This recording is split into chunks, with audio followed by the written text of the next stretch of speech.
curious to see what the delay time is and everything on my channel as far as like when it starts. This is the we've just gone live. We've just gone live. I didn't warn you. Good evening, all. This is it's time for some midweek geek. We are testing something out tonight. There's a new feature in StreamYard that allows streams to be shared to various channels. So this is also being streamed on Elfbait's channel as well. No idea what just say about the delay. No idea what the delay is going to be like. How to be, but hopefully it might get some of. I think Elfbait, a lot of your subscribers are subscribers here as well at the moment. Yeah. So yeah.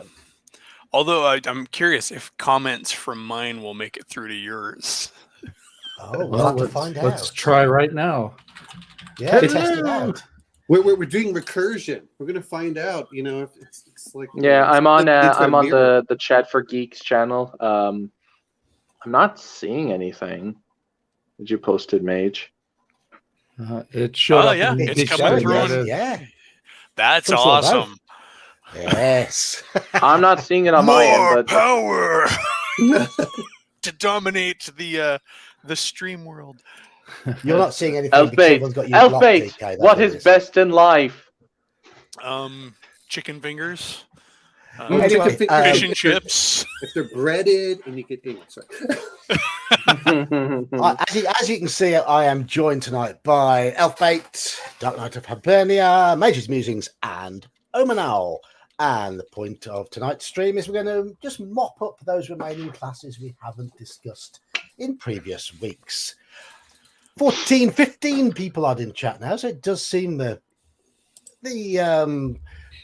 synchronization issues, the fact that your clocks have changed and ours haven't yet here in Britain. Get on that, man. Ours will be in the 26th, I think, if I remember correctly. But going to say hello to chat. We've got Echo, we got Halakar, we got RW Bishop, General Nut, and there's Grumpy Old Slan, Daniel Kearney, Crafting Gamer, and Kabuki Kid. So hello to everybody who's chimed in so far. Has anybody had any games recently? I'll start. Shall I? I'll start. Yeah, you start. I'll start. Thursday night was called off last week in Saxius's game because of work and getting home from work issues due to snow, because we're rubbish with snow in this country. Saturday played a bit of MERP. I introduced a bit of an investigative scenario into our MERP game, and it went rather well. They haven't had combat now for 3 sessions and don't seem to be too perturbed by it, which is quite good. They might well be getting some combat next session, but we shall see what happens. Is it and Monday of Farmer Maggot's cabbages? Oh no, this was something particularly nasty happening at Sarn Ford, and they're trying to get to the bottom of it. Cool. But that was quite a good session, and I'm afraid I nearly fell asleep at the game on Monday. I've had to do a few extra hours at the moment at work due to one of my colleagues having a bereavement. So if I fall asleep on stream tonight, you'll understand exactly why. Don't worry, we'll just blame Sean. We'll just blame Sean. He cast a sleep spell on you. It's all good. It's funny you joke about that. That happened on Hungar's stream the other day, and we streamed for 2.5 hours after he had left. None of us could close the stream, so we're like, okay. We started to feel guilty because we're using up all his StreamYard's time. I don't think he cares. No. Yeah, Hungar is chilling like a villain. He's all good. Yeah. But it was just hilarious. Anyway. So, any of you had any games since we last all met last Wednesday? I had to cancel my Monday game. That sucked. And then and then I'm not making it to my game where I'm a player tonight. Yay. I usually play on a Friday night with a sci-fi game, which feels somewhere between a Gene Stealer and the how do I want to put it, Starship Troopers. So I've got my Neo dog, and it was Like, I'm the doctor, and I'm also the animal trainer, so I have to have veterinary and surgery, regular surgeon. So that's it. Anybody else? Any games? I played OSE on Saturday, the one I'm playing in, not the one I'm running. And our DM, who's my niece's fiance, is getting a little too far away from OSE and too many house rules and too much into Lamentations of the Flame Princess, which I have no interest in. So it's like my interest in the game is waning. mechanically like Lamentation, or he's hybridizing everything. He doesn't like the coin weight encumbered system, so he likes the slot based system. And I'm like, okay, I'm not a big fan, but I don't mind slot based if it's going to be like small items don't count as a slot. Yeah, no, he's got all sorts of little things. And the other thing he did that really put me off was he announced to the cleric mid-game that, oh, by the way, turning undead now costs spell slots. It's like, what? Thing I is, remember reading that in OSE already has two encumbrance systems. It has a coin-based one and a simplified one. And he doesn't like either. He doesn't like either. So he's he's making various changes, and it's like I'm not opposed to house rules, but he's doing them on the fly and introducing them mid-session too, which is aggravating. But I think that's one of those that if you're going to start doing that is play the raw initially, and then as you start going through it, seeing like, hey, we're going to try this change out. If it doesn't work, you have to have a dialogue though for it. You Yeah. can't just I made. By the way. I made that mistake when I started running FMAG, where I just changed a bunch of stuff, and I've come to the position where I'm just going to learn a system properly before I start tampering with it. A little more sad on my part. Unfortunately, my Lion and Dragon game, after 2 long years of gaming in one setting or another, is finally dead. Oh, due to dead characters or just dead? Yeah, there was just some stuff that I'd rather not get into. Just fair enough. Yeah, but I'm enthused because I'm going to start Stonehell and Amherst hopefully in the next few months. Probably when I get the new version of Sword and Wizardry, which I'm looking forward to. I have been continuing to do campaign stuff even when between sessions. Though that's one thing I like about having the Discord channel is that we get to play so little now. Like even when we get to play, we're down to like 2.5 hours a session. Ooh. Yeah, which really stinks. But at that point, it's like I'm getting as much out of the way as I can in downtime. Like, all right, all your shopping, all your planning, you guys have a week of time before you have to actually, head out on your quest. What are you doing? Questions you want to ask, allies you want to look out for, lore you want to check for. What are you doing with your week's time?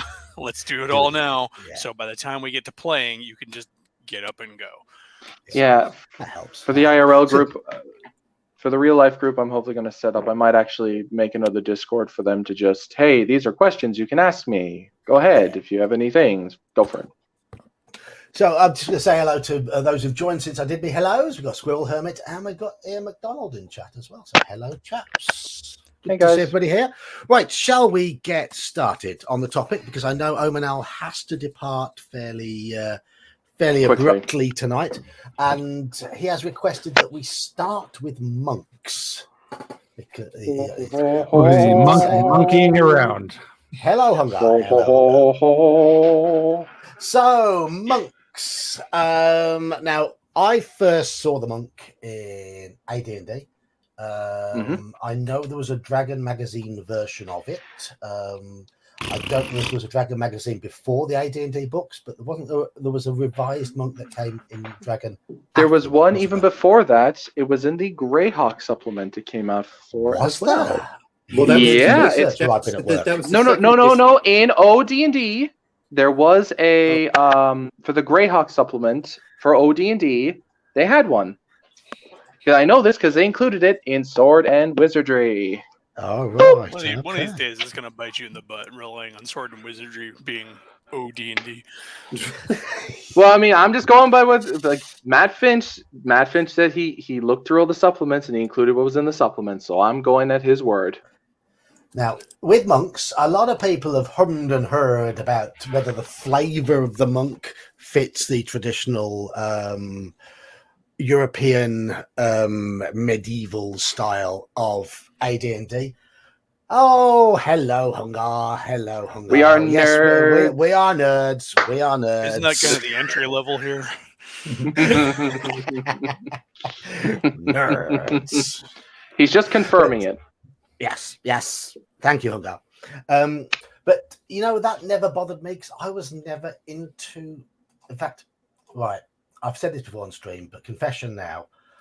I'd never heard the term monk used to refer to a martial artist till probably Franciscan the late monk? 80s. I assumed a monk would be more like Friar Tuck. Yeah. Well, and that's because you didn't grow up with kung Fooey fu. Dooey Kung Fooey. I didn't. No. Yeah. No, The Kung Fu series with Kwai Chang Yes. Caine. Yes, exactly. it was on TV over here. There were some of those sort of series on TV over here, but I never really watched them. I was out on my bike or playing cricket or kicking a ball around when those sort of things were on. And he was actually doing Kung Fu with his judo and stuff. Oh yeah. So it never bothered me. The whole flavor thing, I never had any issues, though the class did always seem to be a little bit wonky in how it was coming to the game mechanically, because of the immense amount of restrictions, but the odd combination of powers that the monk got. I remember it has the health of a magic user originally. Mm-hmm. It has a cleric's progression system, and it hits like a thief. No, other way around. It hits like is it the other way around? Saves like a thief. It's like a thief. Thank you. Or it progresses, like, as in it levels like a thief. Yeah. Or no, it levels slowly. No, Levels it has its slowly. own, So, it yeah, no, has you're its right. own Yeah, level yeah. chart. But You're right. Yeah. But it's weird, but it works. And one of the complaints I've heard about it is that it kind of technically just introduces a weird kind of third magic system into the game. Between Arcane and Cleric. But I think that was when it became the Mystic in BX. No, it's always been a complaint that I've heard. It's like, where does Key fit in? Key didn't come initially. No. Key was earlier. Well, I mean, Key was 2E, I think. It's thematically still in the background of the stuff. It's not key points or anything like that, but it's still. Oh, you mean the metaphysics of the thing? Yeah, the metaphysics. Right. Kind of like how psionics rubbed everybody the wrong way. The monk rubbed a few people the wrong way because of it's like where does it fit? Is it arcane? Well, I mean, that's what the quivering palm is for, isn't it?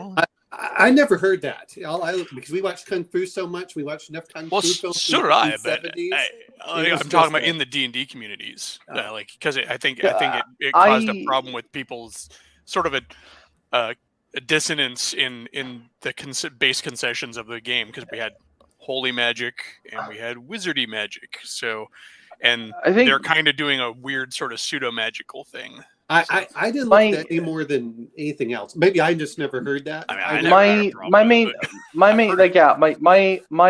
way of kind of reconciling with the fact that it didn't seem to fit the supposed European setting, but then again, that was always my issue. My lack of a better term, generic D&D setting, which are sword and sorcery pulp adventures, they had monks in them anyway. Like, I think Conan had some Shaolin monks in there. Well, Conan at one also point had at least 2 Asian nations in the setting that he went to frequently. And then they also had a lot of cultural mix-ups in there too. His setting had people from all over the world in little creches and neighborhoods. And that's the bottom line. You're playing a fantasy game. You can insert whatever element. Because he was inspired by the Theosophy movement, stuff like Lemuria and Atlanteans and stuff like it.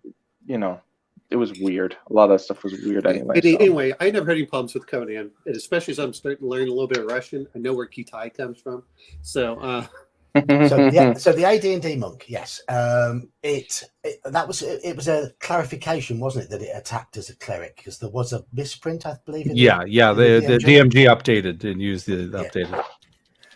It saved as a thief. It had basic thief skills. Its hit points were slightly better than a magic user. You started with 2d4. 2d4. Yeah, initially they just had, in the supplement, they had just 1d4. So they were even more frail, way more frail. And they didn't get a dexterity bonus to armor class, which meant they had AC 10 at first level. Wait, I thought they did add their dexterity to their armor. Did they not? They get a trade-off, however, because you still keeps going up, right? Your AC goes down every level with a couple of hiccups there, but you also got the ability to deflect missile fire, which and magic missile.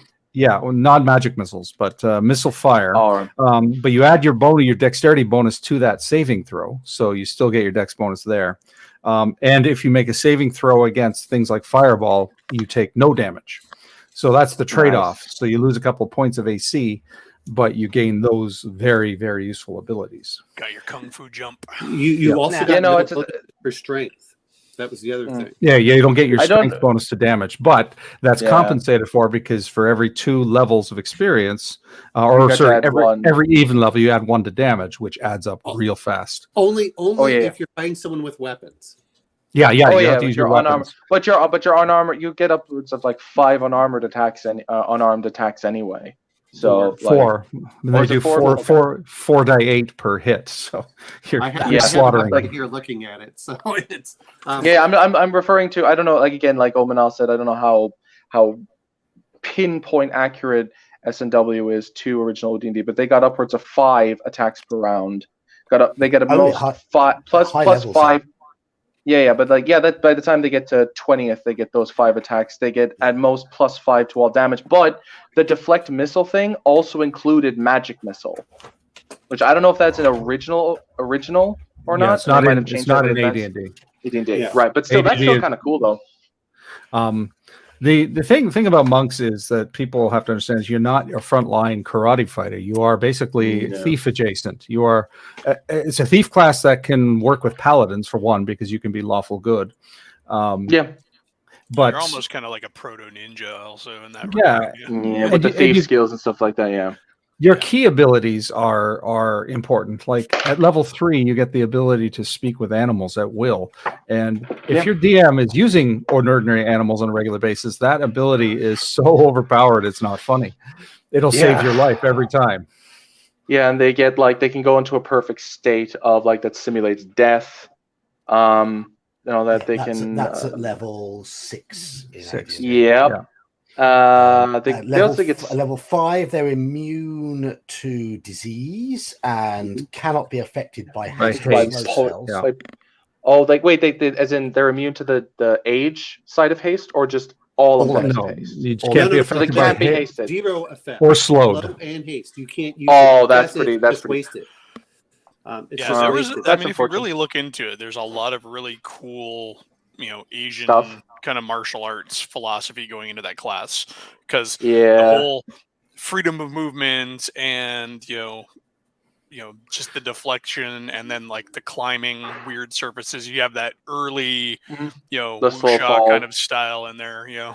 And there's all stealth skills and that sort of stuff in there. The thieving skills, The key to using, pardon the pun, the key to using a monk is you treat them as one of your thieves. So when your toe-to-toe fighters are distracting the big enemies, the monk circles around and gets them from the back. And you don't get a back stab, but your open hand potentially instantly kills them. I was about to say their coolest thing was their stun effect. The stun, it's unreal. Yeah, it's insane. Yeah. Oh yeah. If you against an AC 15 target and you get a 20, stunned, and then there's I think it's. Oh no! It's a 75. It's a 74. Stop trying to do this incremental progression. It's AC 5. No, you just have to hit by a margin of 5. Ascending armor class is better, Romanal. fight me on And this. I'm not disagreeing with that, but if you're going to be going, but you have to use the proper. Fine. Okay, increments of I five. would say Five. I would say the monk's greatest single power was quite simply how quickly they moved. They were effectively the anti-wizard class. Yeah, especially if you got surprise. The kind of sad thing in 3rd edition from that video I told you about from DM at all, apparently in 3rd edition that actually but no, just as a side tangent, that went against the monk because of their attacks and how they did attacks. If you moved, you couldn't attack more than once. So, which was unfortunate. That's true in 1st ed because you can only move an attack if you charge, which only allows 1 attack. Right, okay. But obviously, if they're focusing on wizards, they've got a good chance to hit them, good chance to stun them. They can hit them very quickly, and they can obviously, if you can hit them, you disrupt spells. And that I think that was their main utility after being the thief backup. But they needed quite a few XP to go up levels. I will answer Shadow and Sons. Yes, they were considered a cleric adjacent, yes, but it's probably better just to think of them as thieves rather than clerics. That's their utility, is more of a thief. But they fight better than thieves. They are better in combat than thieves are. Yeah, I guess you could kind of consider them as to thieves as clerics are to fighters, maybe. Kind of. Well, I mean, there are a few things they can't do. Is they can't use flaming oil. They have to be lawful. So there's that aspect. You got a vow of poverty, so you can't keep your loot. And they can't. They can't drink potions. No, you can't drink potions. That's a big thing, and they can only use certain magic weapons and rings. Correct. It wasn't the whole not being able to drink potions thing kind of also part of that whole like mystical martial arts body equilibrium kind of a thing or something. It's not spelled out, but that would be my interpretation. It's like your body is your temple. Clean body, clean body, clean mind kind of shit. Exactly. Yeah. They did their due diligence, honestly. Yeah, whoever wrote up the monk class was clearly a Kung Fu Theater fan. And were monks? Their slow progression was a bit of a pain as well. They needed between 2 and 3 times the XP of thieves per level on average. Question: Did they are monks easy to harder to surprise in AD&D? Eventually, they start normal, but then you get a 2% reduction per level. Right. So, okay. And the other aspect is looking at it, and we're talking about they advanced like illusionists did and it's a little bit more than a thief. So 2,500, something like that. 3,000, I think. 2,250. Yeah. No, Ken says 3,000. That's. And but to be fair, when everyone's looking at these things, it depends on what you're looking at. A 12th level thief is you'll have a monk that's 10th level by the time you have a 12th level thief. So because remember, you have that doubling for a while, it's not really until you get way up there that it gets a lot worse. Because even like when you're multi-class, you're still within 1 or 2 levels of the other players. Yeah, but I would love to play a 10th level monk. That would be pretty brutal. They're immune to like the Geas and Quest spell. Gesh, you mean? You're Celtic. How can you not pronounce it a Gesh? I don't know. I've only ever heard it pronounced as Geas, so because you've only heard it pronounced by idiots. Touche. That's fair. No. Or the ignorant. No. What it means is that those people are well read. They're just not listened to. That's all it really means. But seriously, I'd love to see. I want to hear one time that a monk is going to is going to touch someone with his quivering palm. I just want to hear that one time in a campaign, and I can die a happy man. Well, here's the other point too: is your saving throw. And then when he's done after getting it, your saving throws allowed you to get 0 damage from like area effect spells. In certain cases. But once you get to 9th level, it enhances because even if you fail, you still take down half damage. Mm-hmm. Yeah. Oh, is that where the evasion in 5e came from? Huh. That's pretty much. One of the problems with the monk, though, is not many people play them. Well, they're hard to qualify for. They're hard to qualify for. You need 3 15s and an 11. And they have to be in strength, wisdom, and dexterity for the 15s, and constitution 11. So and the big problem is You're going to struggle to get a constitution bonus there. You're going to struggle to even qualify for it. It's very restrictive at low levels. And I've only ever once had somebody properly, fairly play a monk up above sort of level 2 or 3. And that character got to about level 8. Really? But the player got bored of playing the character. And that might have been his own doing, because at first level, he only picked one. You only get one weapon proficiency, and he picked lasso, so he couldn't do a lot of damage. But he was very effective with his lasso.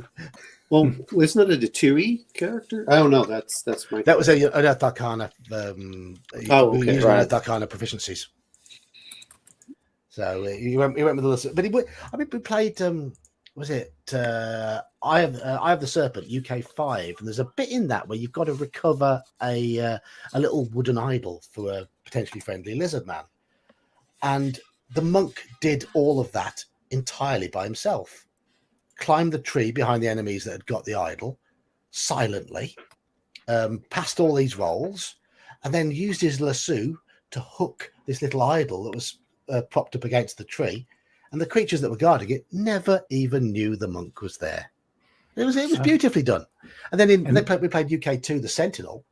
The party only had 1 or 2 magic weapons, and they got attacked by a couple of gargoyles. So what happened to the gargoyles? The monk aimed his lasso at one of them. Obviously can't do any damage, but he can bring it down to earth, and pulled the gargoyle down to the ground. Which point the fighters jumped on it with magic daggers and then took out the other one. So the monk, if used cleverly like that, was highly effective. I'm going to ask something, because I'm looking down here, or maybe I'm just off because it's been a while since I've looked at it. Miscellaneous magic items; those aren't potions. No. Okay, just want to make sure. That's anything that doesn't qualify for, it doesn't categorize as any one of the specifically categorized items, like armor, shields, staffs, wands. In the Dungeon Master's Guide, Scrolls are their own thing. In the Dungeon Master's Guide, there's specifically 5 or 6 tables entitled miscellaneous magic items. Yeah. Right. Yeah. Brian James had an interesting question/comment that might be worth taking a look at and discussing at some point. Which is? Excuse me. I can't star them or anything. Okay. It says, I have not found a way way that Eastern monks make sense in a Western setting. If I were using an Eastern setting style, then I could include them as playable character. I tend to go Western Europe. So, I mean, we've all kind of touched on that briefly, but I think it's maybe something worth talking about. Well, I think most things, it's just like bringing a samurai or bushi or any of those others from Oriental Adventures.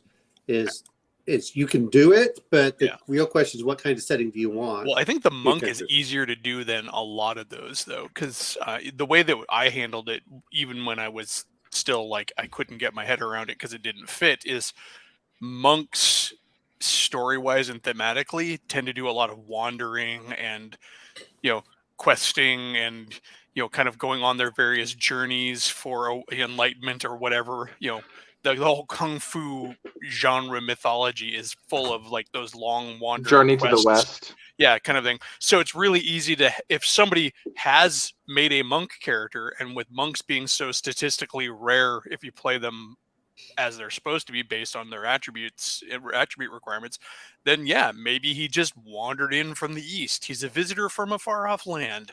I mean, if you want to keep I think them a pure, bushi would work well for that too. Well, and honestly, any of those characters you can do it. Yeah. I mean, honestly, you can do anything you want, come up with a rationale for any character. But specifically speaking of the monk, I think the monk, the lore, the kind of the base default, the mythos lore of monks allows for that really easily. Well, the reason I'm interested in the bushi is because the bushi had if you didn't get enough honor, you switched over to a bushi, and they're the ones that are wandering anyway. So I'm just trying to speak. So those would be like Ronin, because that's what he was asking about. Yeah, I would imagine probably. What you don't realize is, in order to get my black belt, I had to walk barefoot to a fig tree and sit underneath it and meditate for 12 hours non-stop. At the end of it, you could talk to the tree. Exactly. Well, at the And end, I might not be telling the truth.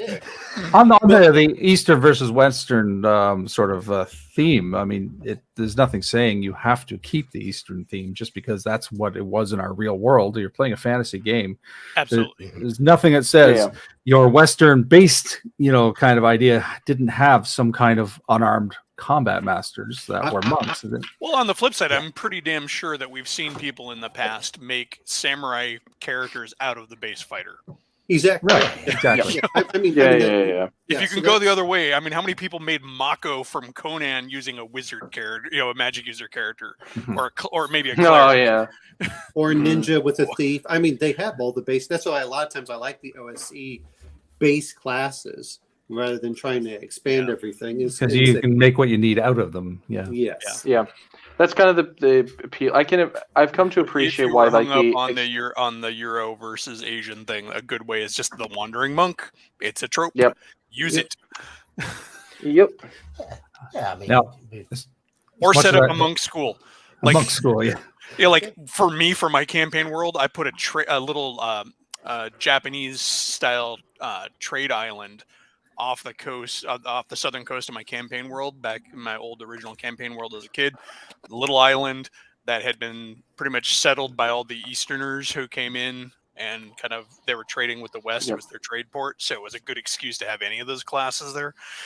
Yeah, I mean, you could just say the monk's Friar Tuck with some kung fu skills, couldn't you? And there you go. Yeah, the like other way I handled it, like I've mentioned before, is just it's holy power.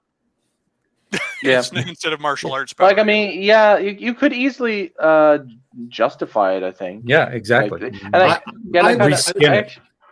Exactly. It's kind of what I just look at it as it's just mental for the most part. I don't see the point of trying to say, oh, it's magical. I mean, every character has magical stuff in there, and so it's like, oh, yeah, okay. It's. I'm gonna kind of paraphrase a newer game. So, the Righteous Blood, Ruthless Blades game that came out, the Wuxia game specifically, Wuxia game is like, there's no magic in here. You can run across the tops of trees, and you can punch somebody so hard that their soul leaves their body, but there's no magic. you can fucking split. You can split the atom of a statue right down perfectly down the middle. Like one example is there's an ability in that game that allows you to strike a chord on your musical instrument that can actually cut people. Like, but there's no magic. Thank you, but there's no magic. That's some Kung Fu Hustle. That's some Kung Fu Hustle shit, man. Well, Kung Fu Hustle is wuxia, but that's yeah, it's great. Exactly. But so my point is that and I'm kind of agreeing with you, Omanal. So maybe take a drink on that one. But actually, we agree on a lot of stuff. It's the little tiny things that we usually argue about. Well, what's funny is I don't think we've had a real good argument in a long time. I think he's more focusing on me, to be fair. But I think the one thing that I've noticed though that would actually make it harder for the monk to play in, say, a more European established setting. Right, and I don't notice this like which is why I'm glad I stuck with Swords and Wizardry, because it doesn't have this rule. Is the monk needs to fight a master in order to level? Yeah, that may be for another campaign arc. Yeah, that's true. Just like having a player character die is an excuse to go on a quest to bring him back. That's fair. That's we go to the monk and the monastery in the mountains or something where there's a dragon. Only need to fight. You only need to fight a master if there's no vacant spot. If the spot is vacant, you just level. Yeah, that's where the assassin comes in. Oh well, really? I have to swear a vow of poverty. Here's all of the 20,000 gold we just got from the dragon to go kill that other monk. That's totally. A lawful evil monk would totally do that. Okay. You could be lawful evil, so you could pay the assassin to do it. But no, see, I would argue that he wouldn't, because his honor would demand that he fight him. If he's lawful evil, there's no honor in here. All it says is that you're lawful. He did exactly what he's supposed to. There's a vacancy. I move up. Well, exactly. As a lawful guy, he's going to go say the law just says I have to defeat him. It doesn't say how. Yeah, but he would argue that you didn't defeat him. It was the assassin that did it for you. Unless there's a vacancy, I just created the vacancy. He's not going to let people know he did the assassination. He's not going to let people know that. Poor but master. they're gonna know. I will gladly take his spot and attempt to honor him. No, they won't. Well, here's the other thing, DK. Depends how good the assassin is. If you're lawful evil, you're going to kill him anyway. The question is, are you doing it behind the scenes, or are you going to just smack him up in the face and kill him? It doesn't really matter. Yeah, but it says you have to fight him. You have to fight him, not dethrone him. You have to fight him. Unless there's a vacancy. Unless there's a vacancy. Oh my God! It's a chicken and the egg thing, man. Except for in this case, you're pure not chicken. reading rules as written. Is the problem, DK? Is you're trying to read into intent. DK, your interpretation isn't wrong. It's just not the only interpretation. Exactly. Okay, that's fair. That's fair. All right. Okay. Much as I love the monks, I actually I've implemented 2 house rules for my AD&D monks that I've found work quite well and the players love. The first one is because I use weapon type adjustments. I make the monks treat them as natural armor, so weapon type adjustments don't apply to them. So that crunchy +4 or +3 if a knife fighter, a dagger fighter is going, it becomes 0. Right, so that works pretty well, and that also justifies. It kind of gives you another sort of trade-off for the fact that you're not getting your dex bonus. The other one I use that it's my most recent, but has turned out to be. Oh, he's back. That turned out to be a lot of fun. Was I ported over the fighter rule, where they get the mook rule, where they get to 1 attack per level of experience against less than full hit die creatures. The player in my game running the monk loves it. There's your karate dynamo, fists of fury, flying and wading into a ton of enemies. Yeah, I'm not disagreeing with Squirrelhorn about Palladium alignment superior, but it doesn't fit with the but that doesn't assume other things. Yeah, we'll also keep in mind. I mean, in AD&D, you kind of have to go with the alignment system in there because it's mechanical. It's not just. It's not like in later editions where it was sort of vestigial. Flavorful. It is vestigial. It's still there, but it doesn't do anything. So second edition doesn't mean it's just flavor, basically. I was going to say it was a kit in second edition, wasn't it? I think Greyhawk may have included it later on. It was a fighter kit, if I remember correctly. Cleric kit, actually, but the Scarlet Brotherhood actually redid the monk and the assassin class in that supplement. So there is a monk class. Yeah, the Scarlet Monk and the Scarlet Brotherhood are interesting. After second edition was there, it was what? I mean, it was what, 5, 6, or was it 1995 or later? Well, if you talk amongst yourselves while I grab my book, hold on. Oh, okay. 91, 92. Yeah, that 91, 92. That cleric book wouldn't come out. No. That was a cleric book. No, what he's referring to is where the actual cleric class came out. That was much later. So yeah, that's what I was told, because I went, oh no, it was a kit, and then later on they made it into a class. But that's when I think a lot of us left. Yeah, Scarlet Brotherhood was published in. Sorry, I need my readers here. No, it's a Greyhawk thing, isn't it? You'll find it. It's definitely a later one because there's a website list here. Remember, there was second edition Greyhawk stuff coming out, so I think because the Scarlet Brotherhood was like Gary or like based off of Gary. This is 1999, so this is like right. Scarlet Brotherhood is not just monks. Scarlet Brotherhood has representatives of all classes. Really, I thought they were just a monk thing. No, Scarlet Brotherhood is a collection of evil guys who are, imagine, basically your big Cobra, Hydra. Kind of organization. They're basically they're like those mid-century German quite a lot. People, yeah. Well, they also had as many assassins as they had monks too, though, or assassin monks if that was a thing. I don't think monks could Scarlet Brotherhood was a place in Greyhawk as well. Remember, NPCs could multi-class into whatever the hell they wanted. Well, remember, there's dual class.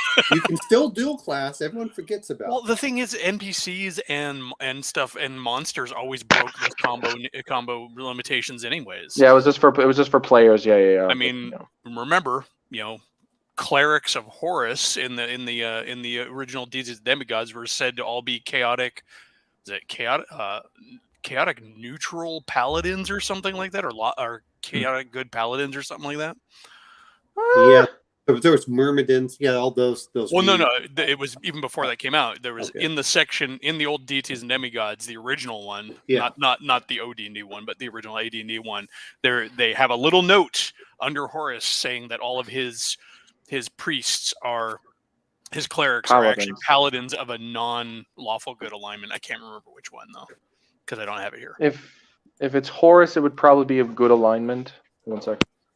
So I will say something that I did hear from a lot of people, because there isn't really much to say if they're just going to be considered a kit.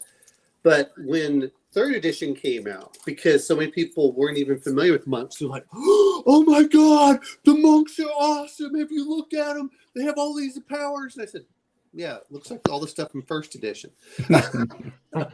So only watered down. Yeah. But I think that's the. There's a monk NPC who can join your party in one of the Baldur's, the original Baldur's Gate game. I will say this much, and we didn't touch it, but the Dragon Magazine monk was even more awesome for all the stuff. Gets the invisibility once per day, resistance to charms, retarded aging, body control, dimension door, speak with plants. Yeah, I know. Well, to be fair, most of these powers players are never going to get, because most campaigns probably didn't go to 13 level. I mean, if you need invisibility for your monk, just have the wizard cast invisibility on him. I don't know. I could almost see with all of the other powers that monks have, giving them invisibility at maybe at least some form of a limited invisibility, because then you're in the mystic level of sneaky. I'd say if they earned it, if they did some like crazy shit and they defeated another monk of a certain discipline, like the disappearing, the order of the disappearing snake or something like that, then maybe I'd be like, and you earn a once a day power of invisibility. Well, that's what it was. It was once a day for the invisibility. Yeah. You add psionics to a monk, and then you're off the races. We'll get into the Oriental Adventures rules for martial arts, and then they started having the martial techniques and stuff. That was actually cool. That was based on an earlier Dragon magazine. I actually really dug when they started giving actual styles to martial artists. It could be very broken. You could quite easily build it into something unreal. It could, but then again, also in an Oriental Adventures campaign, everybody could get martial arts styles, if I remember correctly. Almost at least, yeah. Because I mean, it was just considered. They're Asians; they must know martial arts. Sorry, John. What was that? I need to have a read of the grappling rules for. I've never really put much attention to Oriental Adventures for AD&D. It's just a setting that never really appealed to me. So I'll have to have a browse of it sometime. Oriental Adventures had some really cool things that you start getting into it with the kicks and other stuff. But I really feel that the family rules in there were really useful to port into other games too. Like if you want characters to have their family matter, and all right, guys, I'll be back in probably an hour. I've got he's not small anymore. I've got a child that will rake me over the coals if I don't grab him. See you in a bit. We'll catch you in a bit. See you, dude. All right. Cheers. Later, man. But so we're on second ed monks at the moment, yeah. I have no idea about monks. Well, we sort of briskly going through them because I don't think any of us got any real. I just got one more question. Did in AD&D was there a restriction on how many monks could be in a party? No. Oh, okay. Oh no, they couldn't hire mercenaries, was it? You're restricted by the fact that they're hard to qualify for, and you were never likely to see. Yeah, obviously. Yeah, it's not like the ranger where there can only be like one of them in a party. It can only be three. Yeah, 3 rangers. 3, yeah, right. But the ranger is literally the only class with that restriction. Okay, cool. I did play I was going to say on third ed, my first third ed character was a monk, and I played it for a little bit. That was 15 years ago. I'm trying to remember. I remember not liking remember thinking it was okay. The DM wasn't very good, so I mean that colors it. He was one of those railroad types that no matter what happened, his story was getting through. Yeah. Player choice be damned. They're seeing my novel. Yeah, but no, I was actually, like I said, I was watching a video about the monk recently, like literally today, and I didn't even realize John was gonna do the stream about monks today. Apparently, like in third ed, they it wasn't that because they removed the stat requirement if what I've been told is correct, but they also got really they got hampered by the whole movement and attack thing. But again, in AD&D, but it wasn't as bad in AD&D given how that system worked. But given the fact that third edition was more about superheroics, it really did kind of damper it. But the other interesting thing was that the fact that even though technically, even if you had low stats, you could be a monk, you really needed to have high stats in virtually everything except charisma to really shine, because you need to have high strength to do damage with melee. You have to have high dex for I think for certain other abilities like your saving throws. You needed constitution to survive for health. You needed intelligence for your thief skills, and you needed wisdom for your monk abilities, like the stun abilities and stuff like that. So it was what in later became known as a multi attribute dependent class, or MAD. MAD magazine. Yeah, MAD and SAD. SAD is a single attribute dependent, and multi attribute dependent. That's how little I know about it. I didn't play third edition. This is just what my only experience of monks has been from first edition and fifth edition. I haven't played or even really read about monks in any of the ones in between. Railroading aside, Sean, how did you find the monk? How did you find that it played? It was pretty generic. The third one was pretty generic. I mean, it had like some of the abilities. You had the choice of going, making your multiple attacks at penalty, and I think you had a limited number of the stunning strikes, which I found annoying. It's like because you had to get it right. If you failed, that was it. You couldn't attempt to stun until you recovered, or you had your points. Right. Yeah.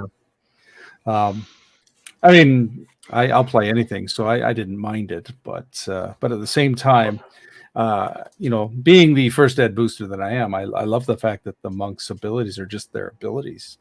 Even Oriental Adventures kind of hamstrung the monk in that you had to spend key to use your abilities, the stunning strike, the dodging ability, all that. You had to use up your key. You can only do it a certain amount of times a day. And part of the special thing about the first ed monk is they're hard to qualify for, but you get these unlimited abilities. Sorry, Briar James just pointed out, did I hear you correctly, DK, when you said the Order of the Disappearing Snake? That sounds very Monty Python-esque. I was referring to going invisible, but now I have to have a Monty Python Spanish Inquisition style monk thing in a game at some point. I think that'd be kind of funny. So moving on to the 5th edition monk, it's one of the classes in 5th edition that I don't mind. I've seen a lot of grumbling about it having power issues, but to be honest, I don't care about that. It's the standard monk. It's one of the ones that doesn't cast spells, and there are some of the archetypes that have got later style abilities, but one of them did. I think it was the 4 elements. The 4 elements, yeah. One does, yes. Oh, is that the one that plays? But yeah, that's one of the ones that nobody plays ever. It's except for people who are diehard Avatar: The Last Airbender fans, which is what they kind of compare it to. Right. So. But apart from that, nobody plays it ever because it's very clunky with how it handles stuff. Its abilities are kind of weird. Whereas compared to when I get to a certain level, I can just spend key points to do my Quivering Palm ability, and someone instantly dies. Boom! I'm going to take that. But weird is half the fun. I want to play a 4 elements monk. The problem is I don't really want to play 5th edition. So I guess I'm messing up. The one that is true. But for 5th edition, the one that I always wish that they had done is somehow detached the abilities of the monk from their specific subclasses, because part of the whole martial arts tradition in my mind is learning the such and such technique and then going and finding a master to learn the such and such technique. And they kind So of there's like the pigeonhole you Sun into Soul one. monk. Well, they pigeonhole Yeah. you into one school, and that makes sense because there might be schools of monks. But I would love to have, like, maybe if they were to expand them into feats or something like that, where you could go, Right, like, right. I want to learn, Fist of the Dragon, and okay, cool. And then my next level where I get a feat, Uppercut of the crane, or lower kick of the spider monkey, or some shit like that. That's part of the lore that is, like at least of the kind of superpowered martial arts that fit into 5e that are not. I mean, that's kind of it. It's literally the two different masters from two different disciplines go head to head. Like that is such a common trope in kung fu films. But so is the trope of fighting your entire fight through you using crane style with the blah blah blah, and suddenly pulling out the stone ox fist of fury, blah blah blah. I'm just making stuff off the top of my head. I mean, literally, the one they'll always like, suddenly I got beat, so now I'm gonna wander and find a master to learn a new technique. It's the Vegeta, it's the Vegeta versus Goku thing, and that's not there. And that was like, I felt like such a miss. I'm like, I've even looked at my monk player once. I'm like, what would you do if I let you multi-class into monk as a monk? He's like, would you let me do that? I'm like, I don't see any reason why not. Your base abilities are going to be the same. You'll just get new subclass stuff. New subclass stuff. Yeah. It's, I don't know. It's. I feel like from what I've seen, what actually the video I referred to earlier is that, like, once we got to 5th edition, that's when they did the monk the best. Like 4th and 5th editions, when it's like, really, where they have all their abilities are dependent on an expendable resources, where before they could just do it. That's when we. Well, everything in 5th edition though is an expendable resource. I know, yeah, but it's another, and that's the core mechanic for 5th edition. Whereas older editions, it was times per day or, yeah. Yeah, but it's I don't know. I of the monks I've seen, I am limited to AD&D in 5th edition. Right. I don't mind either. But I do quite like the AD&D monk, the way it works, because it is something that is so different and requires so much thought from the player playing it. I've already made it clear I don't mind the flavour of them, because I didn't hear the term monk used to describe a martial artist till my late teens. I assumed they were robe-wearing friars who were just good at punching people. I mean, England is known for a good pugilist and a good, yeah, exactly. I mean, exactly. When I go European, just say they're British brewers who like to punch people in the face. That sounds like every football hooligan that ever existed. So, and I quite like the mechanics of that first edition monk, simply because it is. As I said, it requires so much thought from the players to actually get one to survive. But it's a class that rewards clever thinking, and it has a defined role. So, anyway, I think we've hammered monks. Just one question though. L asked, did Tuck actually fight in Robin Hood? In some of the movies, he did. In some movies, he did. Some versions of he even picks up a sword from time to time. Yeah, so he's clearly not a cleric. Didn't Robin Hood meet him over a staff duel of some sort? That's Little John. Yeah. Oh, Little John. Don't you have to surrender your citizenship if you don't know the legend of Robin Hood in and out? Yeah. It's like me not knowing the legend of Paul Bunyan. I've never heard of Paul Bunyan. The giant logger and his massive blue ox. The reason we have a Grand Canyon and the Great Lakes. Come on, man. He's a Euro trash, and you're like an American snob. So like, two myths that shall never meet. No, I don't expect anybody to know anything. I don't People have different interests, so it's okay. Touche. Anyway, that is a very smart thing to do. I mean, I went to Japan and knew names for weapons that my Japanese host family didn't know. Well, like I'm naming bows by their specific bow name, and they're using the generic name, and I'm like, no, it's this. And she's like, no, it's Yumi. I'm like, no, it's a Daikyu. She's like, no, Yumi. I'm like, that's because I'm a nerd and she's a And they're just housewife. yeah. Yeah. And an English teacher. It's like no, well, actually, that's a type 4 sword, and a Roman would just look at it and say, no, that's a gladius.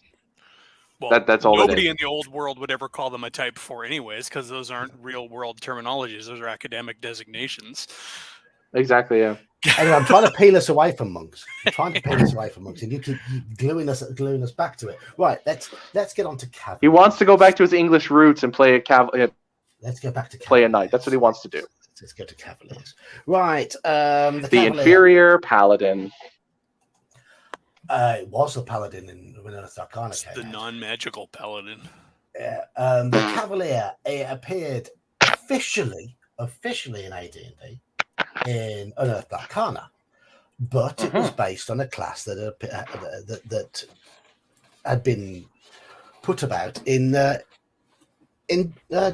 Dragon magazine. I haven't yet got to the edition that had it to begin with, and it was, let's just say, a class that was awkward.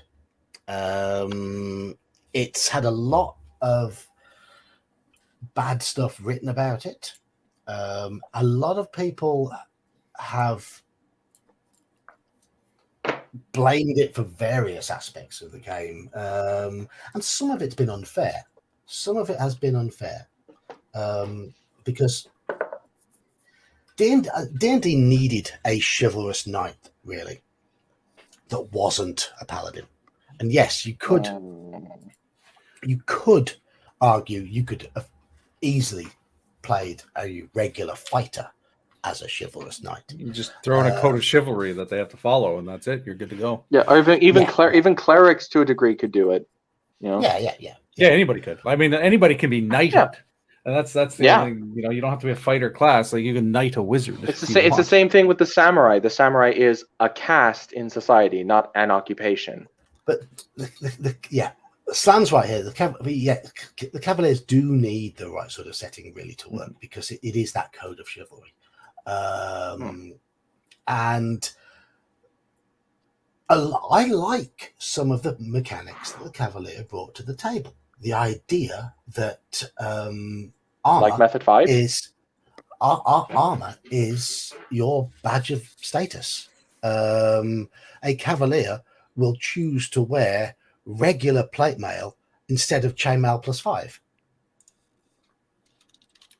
because regular plate mail is deemed to be of a higher station than. Yep, that one bit me in the ass a few times. Yeah. Once the Cavalier came online, I stopped playing paladins because I was never really interested in the magic of paladins. I actually just wanted to be sort of the heroic knight character, and I got my wish. Oh, look, I'm so sorry, Mr. Paladin. There's another studded leather armor +5. It's amazing you keep finding them. I don't know. It's just the dice, I guess. Yeah. Yes. I'm pretty sure at least one DM taunted me. I think a DM who actively does that kind of shit is an asshole. I'm just gonna say, your friend. I only ever played with good friends, and I've never really played with. Hey, just because he's your friend and you love him doesn't mean he can't be an asshole. Do you have actual friends? Because that's what I was saying. You actual friends really are assholes. The Cavalier was that character who would lay down his cape for a lady, who would, unless he was lawfully evil. They couldn't start evil though, could they? They had to be. I would say. So they had to get to level 2 and then shift to lawful evil, so they go back to level 1 and then get back up to level 2. I'd say that if you wanted to, would still do that just to keep up appearances, because he's but paladins can't. Social Paladins dynamics. can't be lawful evil. Paladins can't be lawful evil. I'm talking about Cavaliers. Cavalier. I thought you said paladin. My bad. I meant Cavalier. We're talking about Cavalier. Oh, okay. That's fair. If I said paladin, I misspoke. Other good things I think that the Cavalier brought in. I liked the fact that Unearthed Arcana added in the social status mechanic. that was really in there to support the Cavalier class. Because when you created a Cavalier, you had to roll your social status to see what you began with. And the vast majority, assuming you're playing fairly, would begin at level 0. Actually, be level -1 if you started the -1, lowest. yes. Yeah, you had to get to 0, then you get to 1. Oh God, I hate level 0 so much. But you still that's okay. You'd be level -1 to start, so you have to earn 0. No, I'm saying So I would DK, just say, look, you would start at level 1. I would just say start at level 1. DK, imagine starting with a character with very limited resources, probably 5 or 6 hit points, a poor attack table to fight on, and yet you have to abide by the Cavaliers' social expectations. Geek, I ran Line and Dragon for 2 years. That's what all my characters had to do. Yeah, they were all like that. So what's the genuine chance of a fairly generated character reaching level 1? Well, you needed 1500 XP. How do you get 1500 XP having to be pretty much the first person into combat, the last person out of combat? You have to focus on the big boss guy the whole time. You couldn't flee. Actually, did that apply to 0 level guys? Because aren't you a squire? You're squire, so you're actually you're a support character. You've got a 4th level Cavalier who's doing all that for you while you're squiring. I was gonna say you earn 1500 XP by being part of the party and just sitting back and holding horses while the rest of the party kills things. Therefore, you get part of the XP. Certainly, if I'm DMing, I'm not going to give the party a freebie of having a 4th level Cavalier leading a 0 level squire around. He's going to be earning his spurs alongside regular characters. I'm just of the opinion that if a player earned the stats and wants to play a Cavalier, I'm not going to force them to have to get up to 1st level to play the thing they want to play. That seems like a dickheaded. I had fun doing it. You're entitled to do that, but it's really fun. It'd be really fun to watch that player roll his social status, and unless he gets 87 or higher, he's a squire. But it's one of the most famous 87 or higher, you start at level 1. King Arthur started as a 0 level dude. Exactly. Yeah, but we're here to have fantasy adventure games. We're here to play fantasy adventure games, not mudcore, and I want my players to have fun. Yeah, you're trying to dictate fun. But the powers that a Cavalier got at 1st level were pretty good. There was pretty good reward. They got a favored weapon, which was combat bonuses with that favored weapon. They were great on horseback. They were immune to fear. They could fight below 0 hit points, continue fighting. And they got really good hit points.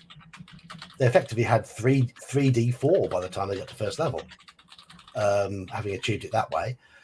And they were potent. They were potent warriors at 1st level. And then they just only got more and more potent as time went on. I would say a 6th or 7th level Cavalier was about as good in combat as a typical 8th or 9th level fighter, simply because of the bonuses they got. And they got their the other things that they got. They had percentile dice rolled for their strength, dexterity, and constitution. And when they gained levels, they added to those percentiles. Now, some people have moaned about that, saying it was really, really overpowered. It wasn't. It amounted to roughly +1 in those 3 stats for every 10 levels of experience points. 10 levels of experience. And a Cavalier had a very, very long way to go in terms of experience. They advanced very, very slowly. Yeah. I will say though, just to they were sign still up, they were absolute juggernauts. I don't use DCC anymore, and even when I did not use the funnels. I hated the funnels.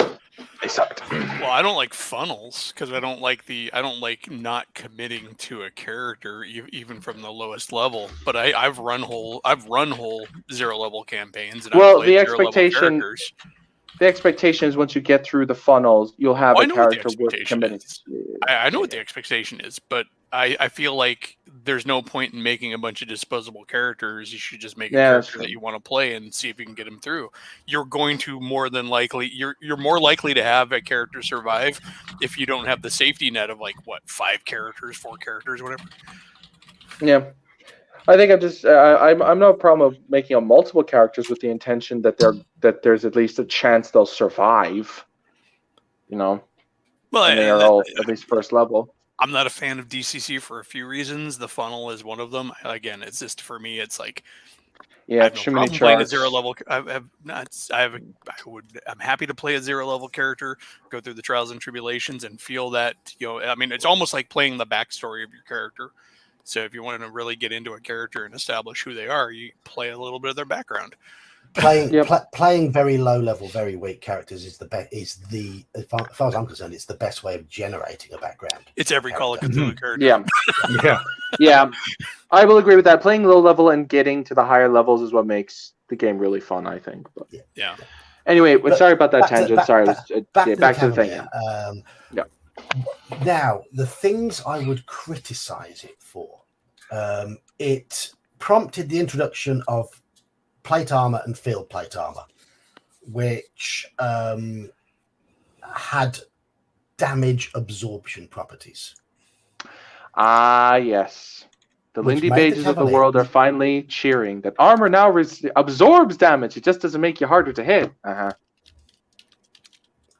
And so it added that extra layer of crunch. Yes, it was expensive to fix, but you're looking at about 6th or 7th level. A Cavalier would probably have a suit of field plate by now, and a shield, probably a magic shield, and would have to have a dexterity bonus as well, in order to even be a Cavalier. Would probably have a dexterity bonus of 2 by now. So you're looking at about a -3, -4 armor class. They're going to have big hit points. They're big hit dice, and the ability to fight below 0. Thus, they were very, very potent. They were hard to hit. They could absorb the damage they were taking. They could deal out quite hefty damage because they had their favorite weapons. So they were all part of the power creep of AD&D. In fact, they pretty much typified it, in my opinion. And the introduction of the Cavalier was one of the reasons why I believe the fighters had weapon proficiency, weapon specialization to balance that out almost. Squirrel's right in that armor should be damage reduction, not harder to hit, but doesn't work. I don't think it works with the D&D system. Yeah, you have to build it. I've tried to build that into AD&D. That's what RuneQuest does, or even into 5e and all of that, and any kind of massive restructure of the AC system. The armor class is just a rabbit hole. It wasn't worth going down, because then what am I going to do with all the monsters, and how do I interpret the damage reduction of dragon scales versus actual plate versus the height of a Sahagin? Yeah, I'm saying like RuneQuest does that because it's built with that. Yeah, exactly. Yeah, I agree with you. That's what I'm saying. If you want to play with a system that does that, play RuneQuest. But then you'd have to play RuneQuest. Honestly, if you want a really good look at what happens when you try and build more realistic damage into an AD&D based system, look at Palladium. Yeah, probably. But then again, you have to play Palladium. Let's not divert too much into these other systems. But, somewhere Saxius is punching the air. He can punch all he wants. Anyway, in one of my recent campaigns, there was a Cavalier, and he struggled through the early levels, but we got 2 against the Giants. In fact, I'm just going to backtrack a little bit. They played through Desert of Desolation, and I was playing the modules with magic items and treasure pretty much as written. I was having to add a little bit of monetary treasure to some of them in order to get them enough to train because Tracy Hickman didn't write according to the structure to allow for training. But I kept the magic items as they were because I was using item saves, and magic items were getting destroyed from time to time. And at the end, I believe it was I5, lost 2 of Martek. There's a shield +5. Was it shield +4? So this Cavalier had full plate armor, dexterity bonus of 2, and a shield +4 or 5. Going into the Lost Caverns of Sojkamp, battered his way through that, and then had it all completely blown off his body when the 2 creatures in the end encounter blew up with this positive and negative energy, and all his armor failed at saving throws, and he was left standing there naked in the final encounter. Yeah. So he bought himself new armor and was still extremely hard. We went into against the Giants, and it showed just how powerful the Cavalier was when he challenged the Hill Giant Chief Nozenra to a duel and beat him in 2 rounds without even taking a single hit. That is how tough. And he beat a giant. The Hill Giant Chief in 2 rounds. On his own. On his own, yeah. What level was he again? 8. Okay, fuck the Cavalier. I don't know. The 8th level is pretty tough in D&D, and a Hill Giant's not that powerful. Even a ranger likely would have done the same. Yeah, true. Yeah, but that's only because rangers have like damage bonuses built into their class. They're doing like +8 damage every time they hit something. But do you know what killed that Cavalier in the end? He fell down a pit. Saving throw versus poison. Like that's what kills everybody in the end. Yep. A deck of many things. Oh, what was he hoping to draw from it? 3 wishes, a brand new retainer, some magic items. Oh, I don't know. A deck of many things. I can't remember which card he drew. I think he might have had his soul pulled from his body and deposited on somewhere. Yeah. Oh, that's the dungeon. That's the dungeon, I believe. Yeah. That was Dungeon Land, EX1. No. I mean, as in that's the card, the donjon. Donjon, yeah. I think he drew the donjon. Yeah. That'll do it. So that did it. That did it for the Cavalier. So anyway, the only survivor of Dungeon Land was actually the Cavalier Squire. I actually want to run Land Beyond the Magic Mirror at some point. I really do. All I know is Cavaliers were tough enough to where when we did Temple of Elemental Evil, they kept pushing me practically a room ahead of the rest of the party.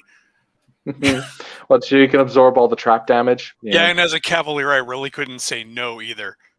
Because I can't stand there hiding behind the rest of the party. I'm like, all right, what do you think I am? I cannot, for I am not a coward. Well, me. Admittedly, we went in with an underpowered party with my Cavalier having a massive level advantage on the rest of the party. So I think they pretty much were hoping I would just soak everything. Yeah, Kibachi Kid. Yeah, I can agree that having a print copy of the deck of many things would be kind of cool. But I don't know, I kind of like the. Well, one second. I was using real playing cards for that. Well, they do make them now. They do make them. Yeah. Yeah. I have a Taroka deck from Curse of Strahd. Want to use that for regular, like to create tarot readings just for fun in the games. Yeah, I mean, my party basically learned when the Mad Hatter offers to play cards with you, we refuse. Yeah. I just think it's a bit more kind of quaint to play with the just a deck of cards. It's like it's being thrifty. I don't know. There's just some kind of charming about it. Yeah. But yeah, never play. Just if you meet it, like, because I did this once. I had a traveling guy who would like con the people out of money with playing card games, and eventually get to the point where he would just present them a deck of many things and just say, pick a card, any card, draw from the deck, have a good time. And that's it. It's like, there's one thing I learned from that NPC: never fuck with people who play cards on the side of the road. Just don't do it. Just never do it. The DM will fuck you over in the end with it. So, And thusly, about- Geek stream was demonetized. Oh, it was demonetized like 30 minutes ago, dude. It was demonetized 30 minutes anyway, ago. so the other thing the Cavalier did is it dragged in the Paladin. Mm, And the Paladin became a subclass of Cavalier. And my super- beloved now- holy boy.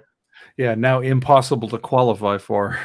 Oh yeah, Thanks for that. Had 0.0001% chance of rolling the stats for it fairly.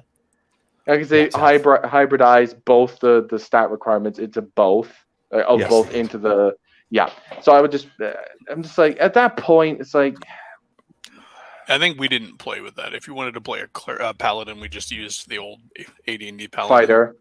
Yeah. No, we used the old AD&D paladin.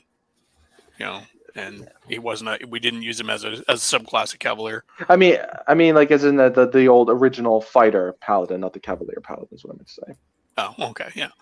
You imagine all those Cavalier powers when you add in protection from evil, lay on hands, the ability to turn undead, bonuses to saves, clerical spells, Mhm. and the Holy Avenger, and long swords are my favorite weapon. Oh, look at that! My family's ancestral weapon is a Holy Avenger. I'm gonna go quest for it. Yoink! And well, knowing my group back in the day, we probably very much just treated them as separate classes. Because I mean, granted, that was a long time ago, but yeah, I don't think we ever played with Cavalier or Paladin as a subclass of Cavalier. In fact, up until getting involved with this stream, I had completely forgotten about that. So, yeah, if I were to run AD&D with Unearthed Arcana, I would say, okay, if you want to play a Paladin, you can do it as a fighter. But if you qualify for a Paladin Cavalier, fine, you can play one. Just beware that I'm going to impose some heavy roleplay restrictions on you for doing so. As you should with I mean, if at that point class should have that. I may even do the -1 level shit with it as well, to be honest. I think that's necessary, and I think it adds to the game. Probably. I mean, the Cavalier in my game was a vassal to the Lord of Verberbonk because they'd started near Homlet. Mm-hmm. Thus, he was sent on his quests by him, and he had to be loyal to him. I think that's the thing that sucked about being a Cavalier, if your DM was so inclined, is you could have a lot of requests made to you by various nobles, even ones that weren't your lord, and still sort of be obligated to take them on. Or if the damsels came at you, then you're like, she gave me a handkerchief, I got to do it. Yeah.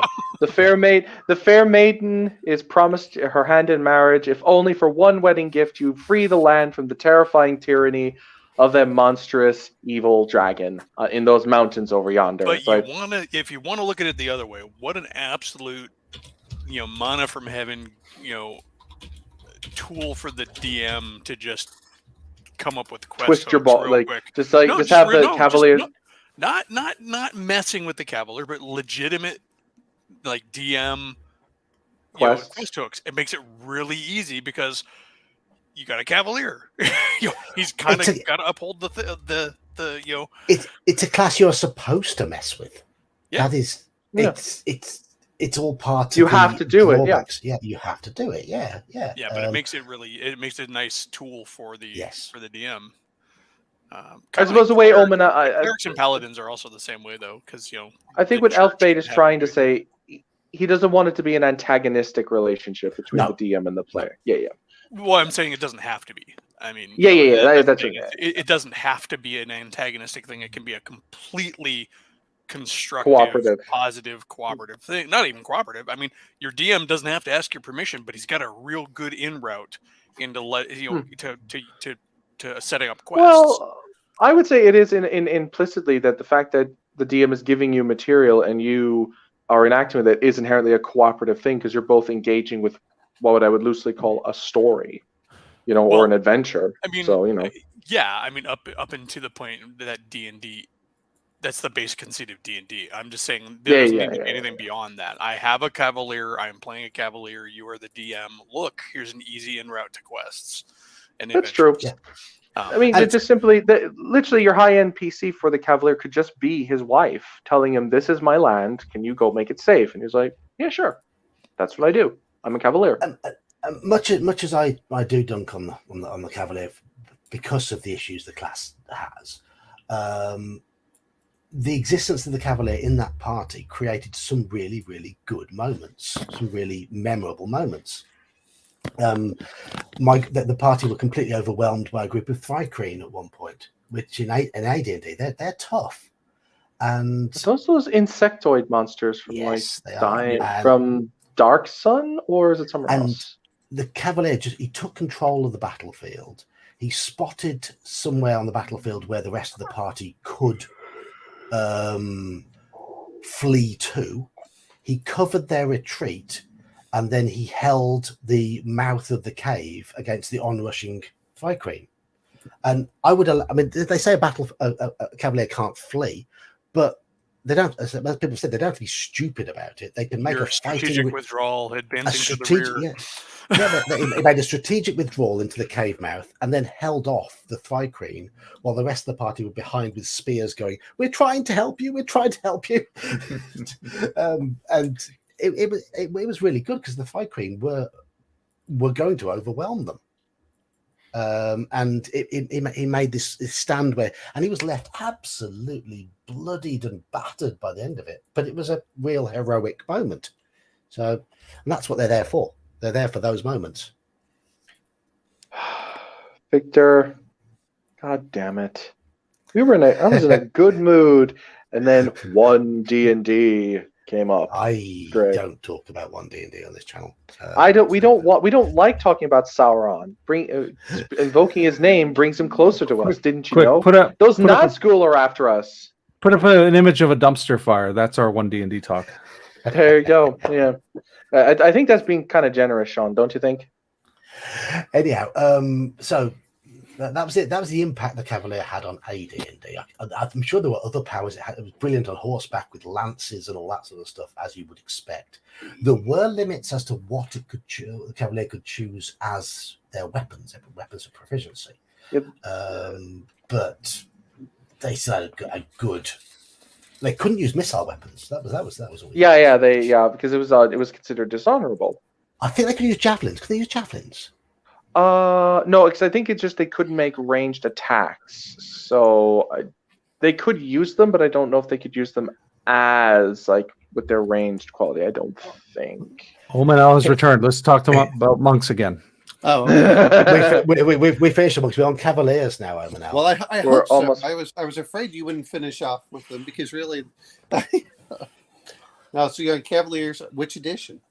First edition. Oh, we're almost done with first edition. We might be moving on to second soon. Oh well, that's just a character kit again. Yeah, basically, yeah. Same with fifth ed. So it was a fighter kit, wasn't it? Yes, it was. Yeah, they got they could. I think they get bonuses versus dragons and fiends. They couldn't use ranged attacks. I'm sorry. Well, we're still in first, right? I didn't want to get. Yeah. Sorry. My brain. Yeah, I'm sorry. I think we've kind of covered first. Yeah, we have. Now, when you talk about that, do you include the drag? Where do you feel that the Dragonlance version of their knights were? I'm not familiar with it off the top of my head. Not enough. I don't know. I'm not familiar enough with those. I mean, if anything, they're a campaign specific thing. So yeah, yes, they are. Although, I mean, they're also good fuel for making something similar to that in any campaign world, just like anything else in any other campaign setting. I know we had plenty of gladiators come into the game after they were published in Dark Sun. I was looking for a complete fighter's handbook to look up the second edition Cavalier because I haven't played it, but I can't find it. So I'm gonna mention one other thing is because we're talking about Cavaliers. Let's not forget the Green Book for Charlemagne's. Yeah, for the campaign setting. So there was that aspect too. Yeah, it was all. I loved that one because it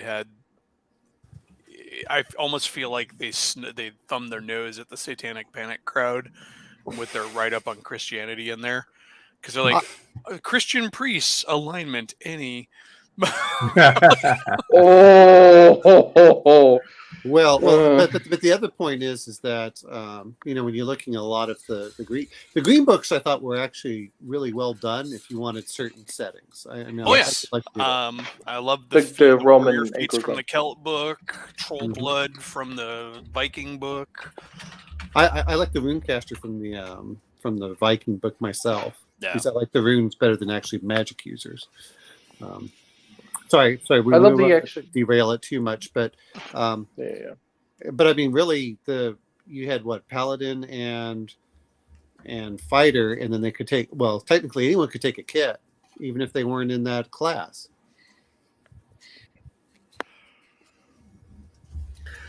But Sturm wasn't shown as being a Knight of Solamnia, was he, in the original Dragonlance? Sturm was a fighter in the modules. But that's because they didn't have the Dragonlance book until a couple years later. So they still had Paladins. I mean, they could have, and they still had the Cavalier class out when the Dragonlance modules were printed. Yeah, but Unearthed Arcana was in 1986, 85. So it was a little bit after he had the Dragonlance, because Dragonlance modules 84 for the first one. DL 1, 2, and 3, I believe, were 84. Right. Yeah. So then also he's like, by the way, we're going to change your character class. Yeah. So, I mean, for all we know, they might have. I mean, I can't remember. I used to have that whole run of modules back in the day, but they started adding a lot of source book material towards the end of it. I mean, the last few modules in that series were more source books than adventures, anyways. Yeah, the DL 5 was a source book, and DL 15 and 16, I think, were collections of adventures and source book type stuff. And was it DL 10 or 11 that was a mass battle game? Yeah. The series was all over the place. It was a case of... Yeah, go ahead. Well, I mean, they brought out, that Battle Master system and things like that. They wanted to support some of it. So, well, the Dragonlance was a hot property, and they knew it, and they were going to go ahead and milk that one for all they could too. I mean, 16 modules or something like that. Well, and wasn't that their biggest seller for novels? I mean, it was insane to consider that they paid the writers $10,000 or whatever it was, and they made millions off of it. But and didn't invest it wisely. Yes. But so anyone played a Cavalier a kit in second edition? Anyone know much about it? We tended to use the class even in second edition because the kit was just so blah.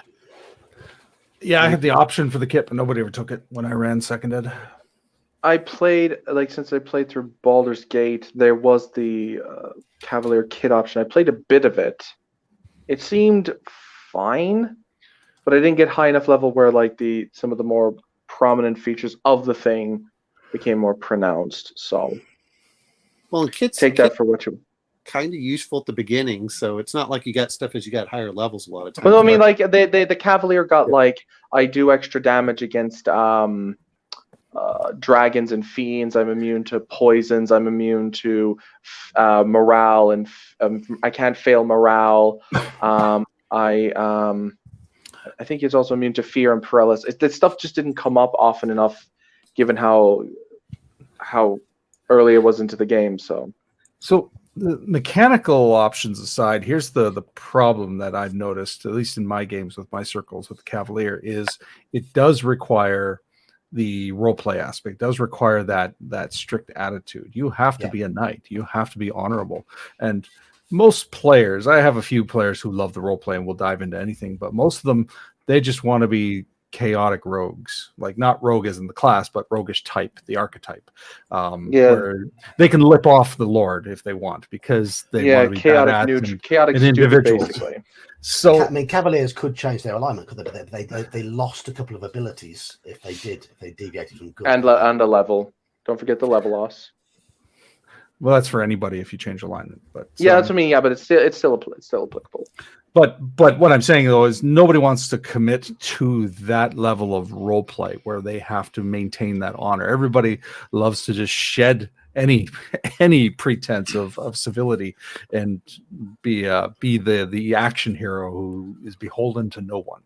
Yeah, and that's what I think more common. Few folks like The man me with who no love name. playing that kind of stuff. You know, They want to be like Clint Eastwood, the man with no name. Yeah, or Wolverine, or somebody who gives the finger to authority.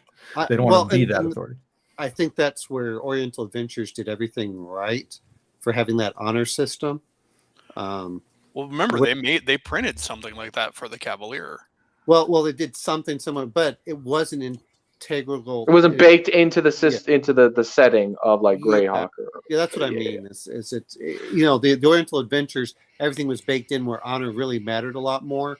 And AD&D, it was really up to your DM on how much was baked in. So I do remember the players in my Oriental Adventures campaigns really gamifying the honor rules, though.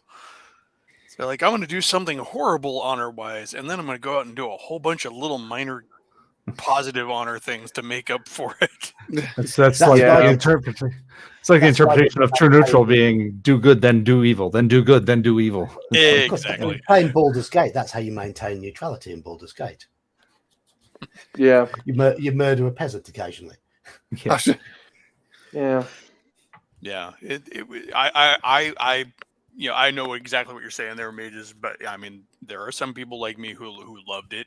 I loved playing that limited character with the honor code, but that was just my idealistic little self of mine. But actually, yeah, we're in the minority. Like, I mean, I love playing the flippant jackass, but I mean, like the structure. Like, it depends on what you're playing, but not a lot of players can commit to that. And I've seen players who try to do it and then just cannot. They find they cannot. They want to be smart ass, and they don't want to show deference to the Lord. I mean, I literally encountered this when I played in Lords of Olympus like a couple days ago. Like, my character, he is a god of honor and integrity, and he loves humanity, but he hates playing the game. Like the game, like the backbiting and the negotiating and being. He especially hates it when people force him. Oh yeah, but that's what makes him interesting. That he is such a man committed to honesty and integrity. He literally got to the point where he was considering, largely this is also my impulsiveness. I hate it when interviewing with other Pantheons. Yeah, debatably. Yeah, he's thinking of just dissolving the whole thing and making it monotheistic. At that point, he's just like, fine, fuck this. Nobody gets to be a god, just me. But no, he just bucked it, and he was seriously considering a guy was going to use basically a gigaton nuclear bomb to just detonate a prison. He was like half tempted just to spite the guy, empower it and blow up the entire city just to kill him or just to spite him, because it wouldn't kill my character. He was seriously considering it because I'm a stubborn asshole and don't like my arm being twisted. I hate it when NPCs get one over me. I fucking hate it.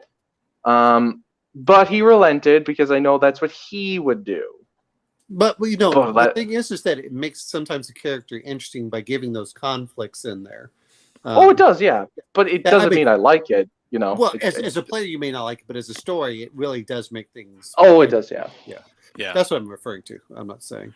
But I'm just responding to Kabuki Kid. No, he's lawful badass, not lawful brutal. Well, he's both. He's lawful neutral, isn't he? Yeah, because he's absolute law. Yeah. Well, I've just there's no pretense to really to morality for him. It's just law. Well, I mean, he would consider upholding the society. Upholding the society in the comic, he's busted people and thrown them in prison for possession of sugar, which is a controlled substance in Judge Dredd. But that leads to like, that's an indulgence that they can't afford, so they're being wasteful. So in a way, Well, it has he's nothing to do with it. behaving. No, it's a controlled substance because it makes kids hyper and unlawful. Exactly. That. There you go. You just So But, by then that. again, so are comic books. Dressing up as a superhero is vigilantism, even if you're not vigilante. Yeah, but you're also again you're looking at this from our perspective of back to Cavalier. Yeah. Okay. Judge Fine. Dredd is a sci-fi Cavalier. He's lawful. Don't make me invoke my inner Sextus. That's right. Yeah, exactly. Yeah, apparently I was about to say Omenel being the Saxius. How dare you, sir? So where is Sextus tonight anyway? I think he was working. I think he said he was working or something. Working still. Yeah, he said he couldn't I make think it. so. Oh, okay. Yeah, it's I unfortunate. haven't been in Discord, so not very often, not much today. So Yeah, well, it's all good, man. Well, we have an hour. We have like another hour and a half to go before Geek has to go. Wait. We're We're not even on Bards yet. We're not even on Bards yet. No, we're doing all right. We're doing all right. Well, to be fair, what else is there to say about the Cavalier when you start going to like, 5th edition, 3rd edition? Because 2nd edition, it's a kit, which we've There all was no agreed with. Cavalier in 3rd ed. There's a 5th ed. There's a 5th ed one. But is there? It's 4th. Yeah, it's a subclass of fighter from Xanathar's Guide to Everything. Yeah. It's so bland in 5e. It's one of the worst. Yeah, it's just a chart. It's basically opportunity attack machine. It's kind of something in 5e is bland. No, it exists. I know, right? In 3rd ed, it was probably a prestige class. Knowing 3rd ed, because everything was a prestige class. It was probably called a knight. It was probably called a knight or a jouster. Or it was probably called a Cavalier because they want to have that nostalgic callback. I'm going to say that's something because not that I have the rules encyclopedia, but I haven't looked at it in 30 years. Was there a Cavalier? Wasn't there a Cavalier in the old rules encyclopedia? I don't think so, but there was a monk. There was also a paladin. There was a paladin as well, I think. Yeah. In Rules Cyclopedia and Beckme, when you got to level 9, you could become a paladin, a knight, or an avenger based on your alignment. Yeah. Okay. And so the knight would have been the Cavalier equivalent. So the knight would have been the neutral, correct? Yeah. I thought adventurous, chaotic, and obviously paladin's lawful. So I think that probably covers the Cavalier. Now, that's kind of sad, isn't it? Is that the Cavalier became this real powerhouse in 1E, and then it just kind of it didn't go out with a bang. It went out with a whimper. It could be that a lot of people agreed with the common sentiment that it kind of infringed on the paladin and really didn't stand out on its own. So they're like, maybe it was just better off as a polished fighter. I think they just had guidelines for being a knight. And it overpowered the fighter as well. That was the other issue. I think the kit version of it was essentially just a fighter with honor rules and some cavalry stuff tacked onto it. Wait, was it horse bonuses in D&D is absolute bullshit anyways, because how often are you ever going to be fighting on horseback? Actually, question, is it a fighter? Is it a fighter kit or is it a paladin kit? It's a fighter kit. It's a fighter kit because I never bought the paladin kit because it doesn't have any magic and paladin. Oh, maybe that's just a Baldur's Gate thing where it's a paladin kit. Well, you know what they did is if you ever noticed, some of them started repeating the same kits in different books. Yeah. Right. That goes back to the thing too, where like the whole barbarian book had like barbarian subclasses for all classes or kits for all classes, because they were treating barbarian as a cultural rather than a class, which is the good way to do it, because then you can have your shaman and your warrior and your totem fighter and all that. Anyways, well, they even said in the originals it says, well, you can allow other classes to be this. You can get some weird things in there, but once they started going over the ranger subclass and all these others, there's only be 4 basic kits. That's it, because you got fire subclasses and stuff. But anyway, the now we're on to the Bard. The most infamous class in D&D history. Right, Bard. The Bard class is ultimate prestige class. Yeah, to say in AD&D, in terms of AD&D, it's unique in a number of ways.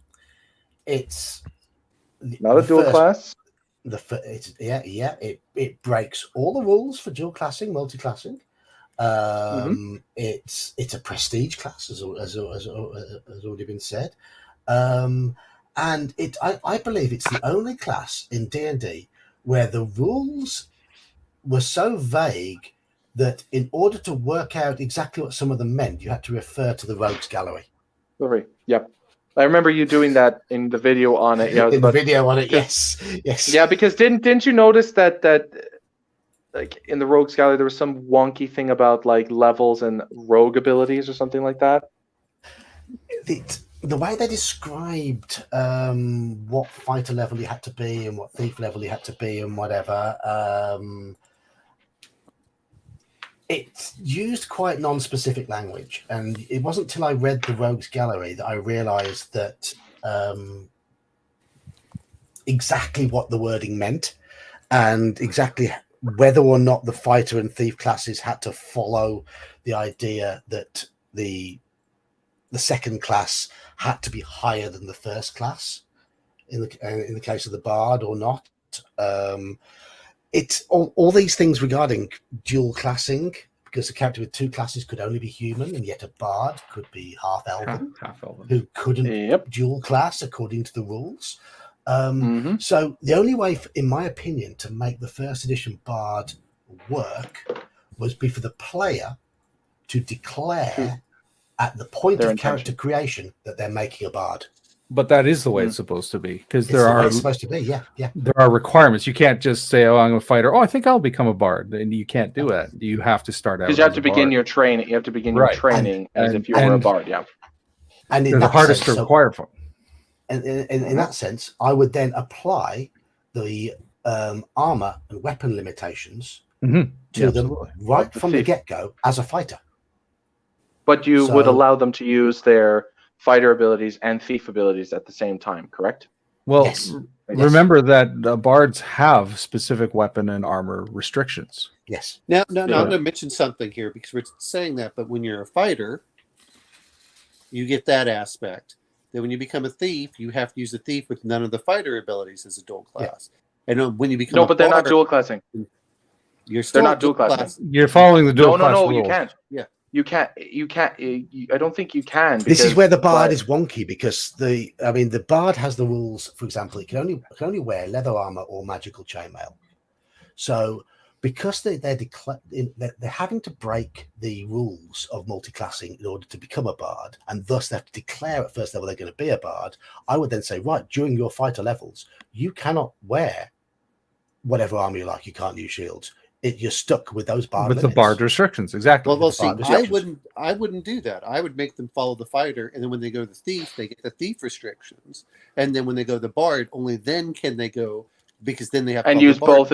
I mean, there is that's one where you could but then what about the half elf? Would you just say that they are multi-class fighter, fighter, thief?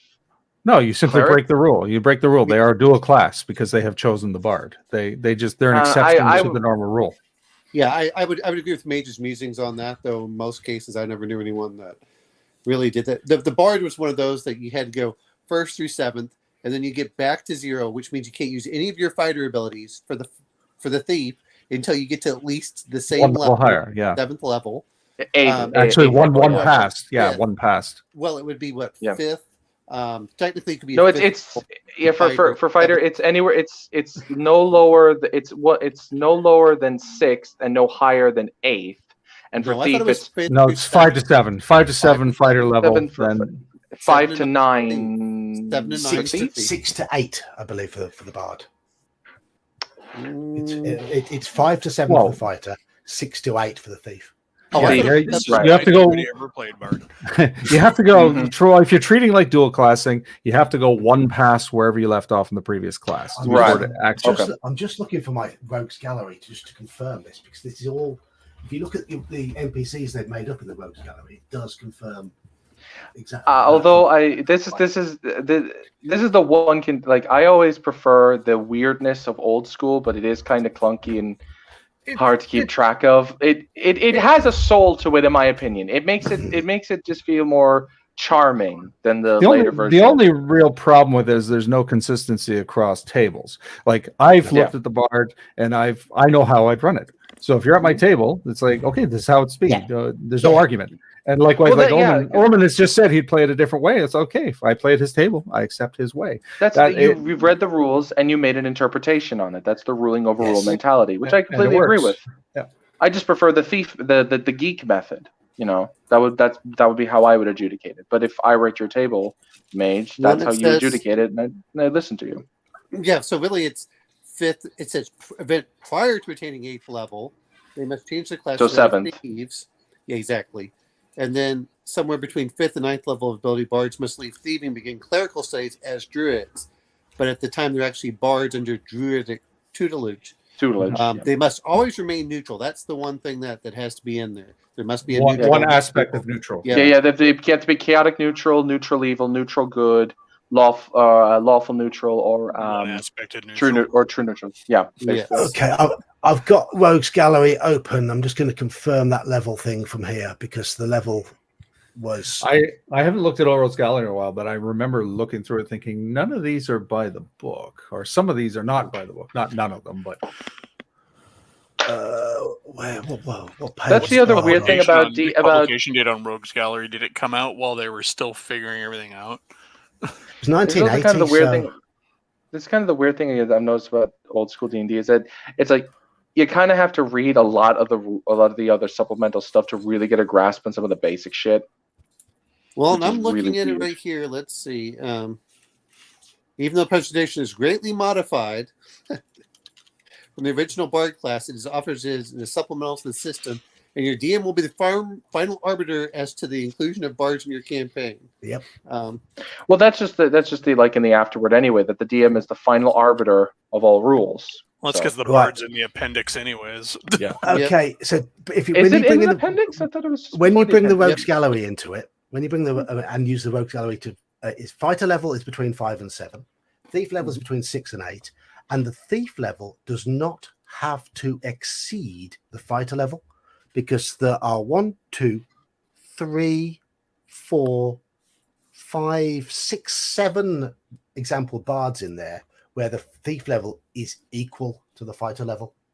And you're right. Actually, I'm reading it right here. It says sometime between 5th and 9th. Yeah. So 6 to 8. 6 to 8. Yeah. Well, 6 to 8, but how I would normally do it is from that experience point, once you get to 5th, to the experience point right before you get to 9th. Yeah. So, I mean, I probably do. But I understand whether, you can read it either way. But you're right. So 5 through 7th for fighter. And then as soon as you make 6, so even if you're 7th level fighter, if you're 6th level thief, you can move over to bard. Yeah. So that's fair. If that's what it says, then give players the option. Then they don't have to strictly adhere to the dual class rules because it's not strictly speaking a dual class. It just kind of borrows some of the mechanic. Yeah. Well, if you want to make it easier, you can just say, for my own sanity, I'm going to use the template of dual classing just to make this easier, which are within your purview as a DM. They begin play as fighters, must remain exclusively fighters until they've achieved this. So I would still treat him as a dual class in that aspect, and only then when they switch over. Now, to be fair, you also have to have, this is where they break the other part, is you would have to have, 17 to be a dual class? You don't with a bard. Yeah. Right. Yeah. Well, because you've got the qualifier right at the beginning, which is 4 15s, which is hard enough.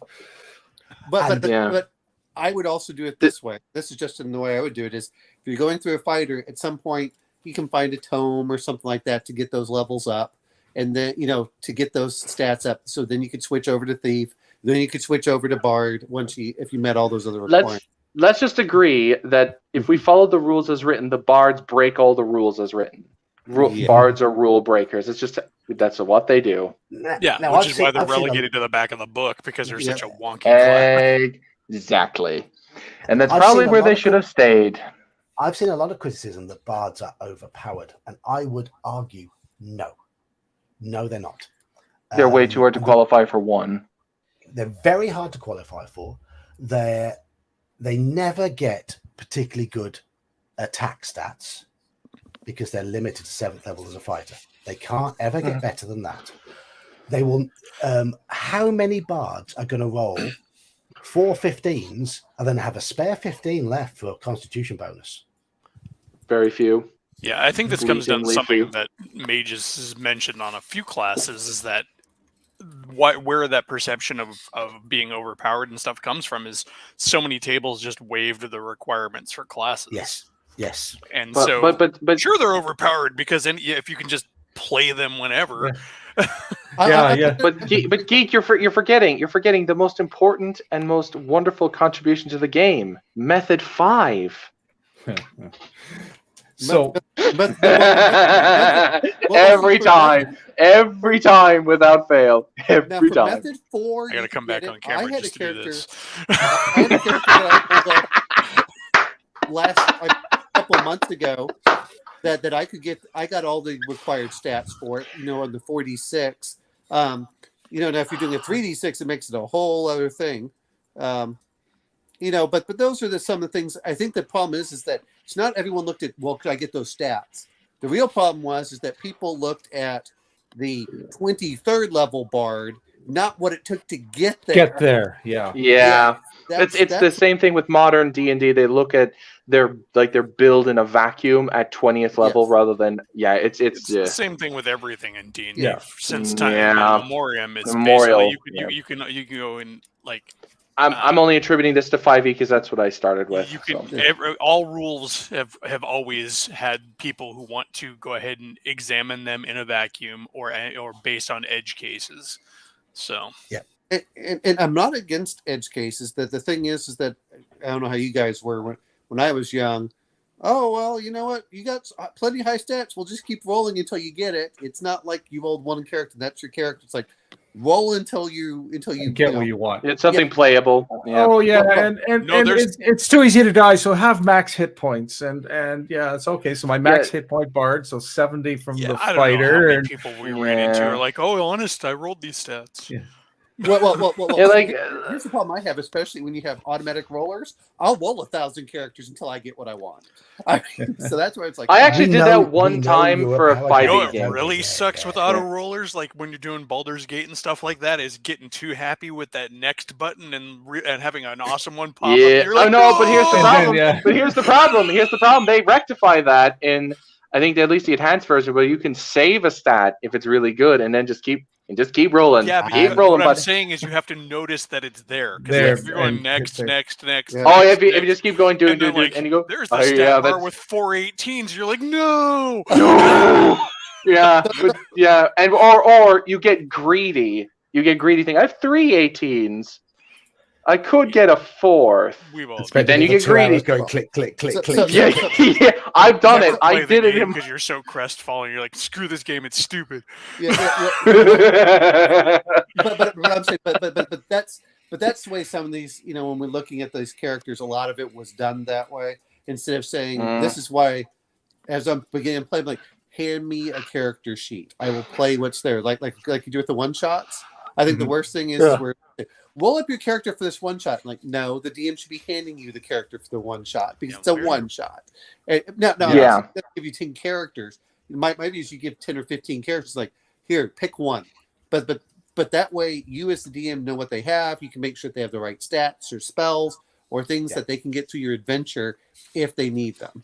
They don't have to get the right or wrong aspect. There's nothing worse than finding out your character's like, well, if you just had knock, like, thanks. So with the Bard, thanks, back to Bards. They were the original jack of all trades, clearly. And when I ran my party as a one shot through Tomb of Horrors, I put a Bard in the party because they only had 4 or 5 players. So having that jack of all trades in there was ideal. What level of Bard was he? I think it's something like 6, 7, 7. 6 fighter, 7 thief, 7 bard. Huh. So wasn't overly powered, but had a nice wide range of skills and abilities. Do you still keep track? Do you still keep track of your previous levels when you're like you don't forget? Really? You get the abilities, of course you do. Why go through them? No, once you're a bard, those are frozen, but you get all the bardic abilities. But Right. you still fight as per that fighter of Yeah. level 6. Oh, there's no like Oh yeah, there's no combat bonus. You base it entirely on the fighter, right? The Bard has its I'm an own idiot. experience tree and other abilities, but yeah, your other abilities are frozen. Oh my god, they'd be So- terrible at hitting anything. That must suck. Well, No. They're at not really 750 supposed to be in there Yeah. duking it out. They were a jack of all trades. Yeah, they do a bit of combat, a bit of thief, a bit of spellcasting, a bit Little lore, of charming, lore, little that sort of knowledge stuff, sage keeping stuff like that. Well, you got to Yeah, figure they were 7 historians and storytellers. Yeah. And 7th level fighter is going to have a THACO base of 14, which is actually still pretty good. Assuming you're at that level, you're likely going to have magic weapons and armor, and so your magic weapons true. and possible strength bonuses. You're probably looking at an average of 12 or 11 THACO. That's That good. is not bad, actually. That's not bad. I'm going to bring up one other thing, though, is you have to remember, Good as you're enough going for a through these second line experience fighter. points, is remember the experience points to go from 7th to 8th level almost double. So your thief will fly up those levels pretty quickly to catch up to the rest of the party. So your party's not as high of a level difference until you make it to the bard aspect, and then they're going to be 4 or 5 levels above you. I mean, that's what we're forgetting about a lot of this, because for a bard, it's what 300,000. I'm sorry, it's what 150,000 for a thief.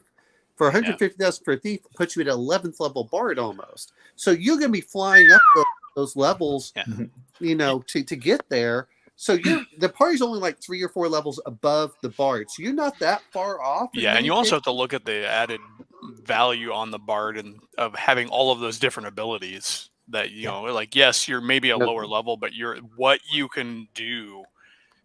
You're kind of you're the adds backup up to much frontliner. more. You're the backup thief. You're the The backup magic user. Yeah. Backup magic user. And the 7th level bard will still hit as hard as generally your 10th or 11th level cleric. Because the cleric's only, it's what, 2 every 3 levels for the bonus. So a 10th level cleric is hitting like an 8th level fighter or 7th level fighter. Yeah. So you're not that far off until, this is again when we say, oh, you're looking at 20th level characters. Yeah, but generally the 14th levels when you're starting to fight gods based off of the, that's where you're looking at some of this stuff. So I don't see that there's this huge power gap until you start getting to those 18th and 19th level where you're getting these 9th level spellcasters. The main power gap with the bard would have come with, most people I know who made fighters would put their second best stat in constitution. That or dexterity. Constitution or dexterity. The bard, typically it would be their worst stat in constitution because of the dependence on all the other stats. So the biggest difference between the bard and the fighter, in addition to the fact that I would impose the armor limits, is the lack of hit points. I'm going to bring up one other thing that we're talking about is as you get higher in levels, the assumption also is at some point you're going to get other magic items that will increase your constitution or your strength or some of these others. Yeah, it's possible. So but you've got a long way to go if you're starting with a constitution of 10 or 11, which is where a bard is likely to be. It's a long way to go to rock and roll. And you've got to survive those early levels with a low constitution, with a poor resurrection survival, poor system shock, and all that sort of stuff. So yeah, it's a long old journey. And then we went to the second edition bard, which they're a rogue subtype. Yeah, they were rogue subtype. Yeah. And they attempted to make a jack of all trades character without going through all the multi-classing and what have you, and ended up with something that was, I'm going to say now, underpowered. Well, second-ed bards might as well have been called jesters because they're an absolute joke. Yeah. Because their lore was abysmal. Their thief skill progression was atrocious. They didn't have much in the way of damage. Well, they didn't have good spells. The other part about the bard though was, you actually had less skills, unlike the thief, to put some of your points. That's what I mean. And also the fact is that you start. Usually at that point, you were kind of the backup thief anyway, so you put a lot into, what was it, identify. You're doing some of that, and then you also had lore, and then you had spells. I mean, that's really what you were. Is you were a secondary spellcaster thief. But your spells were very limited. You were, yes. Yeah, it's like Spoonie once said when he was playing Tandem his Bard, he was like, there was no wizards in his party when he played it, and he said I was the expert on arcane. It says by the way, he basically said if your Bard is the leading expert on all things arcane, and that Bard in question is Tandem the Spoonie, you're in for a bad time. So don't rely on your Bard. At least in earlier editions, don't do it. I don't think you're supposed to rely on your Bard. Your Bard is your backup. Yeah. But this is kind of more for the new schoolers, if any are listening, like who have seen what Bards have become. Don't rely on your Bard in old school. You are going to get wasted. Well, but I mean, I don't know about it. I haven't really looked at the OSE stuff. As you start looking at it, they started getting the magic user spells, which were okay. I mean, they got like charm and things like that. They got the D6 hit points, so they were a little bit better than the fighters. They could wear better armor than the thieves, couldn't they? Yeah, you could wear chain. You couldn't wear plate. Yeah. The OSE Bard, it was sort of an attempt to overcompensate. Like they gave the ability to enchant, and if you enchanted them for 10 minutes, like they just stood there. If you entranced them for 10 minutes, you could actually charm them. So it was Gavin Norman's attempt to give them some bite. I think he went a little too far, but I'm not a huge fan of what he did with the OSE classes, advanced classes anyway. So going back to he something made the paladin like DK was saying about, if you're relying on your Bard to be the source of all your arcane lore in old school, that really comes down to your DM though, because there are no skills. There's the lore thing, and there are the sages, and there's the identify spell kind of thing. Yeah. That's true, but those are spells, and I mean the DM could easily rule. Again, this is why it's a role-playing game. Your DM could easily sit there and say, "Well, this is storied. You remember a song. There was the tale of blah blah blah." And because Alfamdaril, as Spoonie would have said, this is the blade of Alfamdaril. Just say Alfamdaril, and this is like a Vorpal blade. I mean, honestly, if somebody was running a Bard in my game and they'd gone through all the trouble to get to Bard through all those classes, I'm not going to start dicking them around by punishing them and saying, "No, you're just a Bard. You don't know that." I'm going to be more like, "Yeah, you're a Bard. You know that. This temple is storied. This hero's tomb. There's tales. You're going to reward that guy if you're not a dick." So. General Nuts, some would even argue, don't even need the thief. I am not one of them. No, but the thief had other things. But yeah, I'm not disagreeing with General Nuts. There's a class below, and that's Squirrel. That, me to bring out the this is something I agree. spell. This is where I agree with 5e. Is I like the subclass. I just wish that they had made the subclass more of the old. Classes like it's like paladin as a subclass of fighter yeah. I can see that. Yeah, it would make it a lot better. To be honest, that's why I wish that they had just kept it to the basic 4 classes, so people don't feel like they're all pigeonholed and everything. But anyway, that's kind of what 2E was trying to do. If you think about it, I mean, they were really trying to clean it up and say we don't need 8 million classes. We can have 4 core classes and then have specialties and stuff. And kits, yeah. And I like. But then the kits kind of went out of control, to be honest. After a while, that was just quality control and true product bloat because they were just splat booking because they just wanted. They were in a serious money grab. I mean, honestly, they were sinking, trying to tie anything that would provide buoyancy to their company. Whether that was the age of the Blooms or that was the age of Williams, I couldn't tell you. I would imagine it was Williams, and they're trying to attach anything to D&D that could keep them afloat. And when you start looking at the weird thing is that Basic outsold first and second edition. Because Mistar is a good world.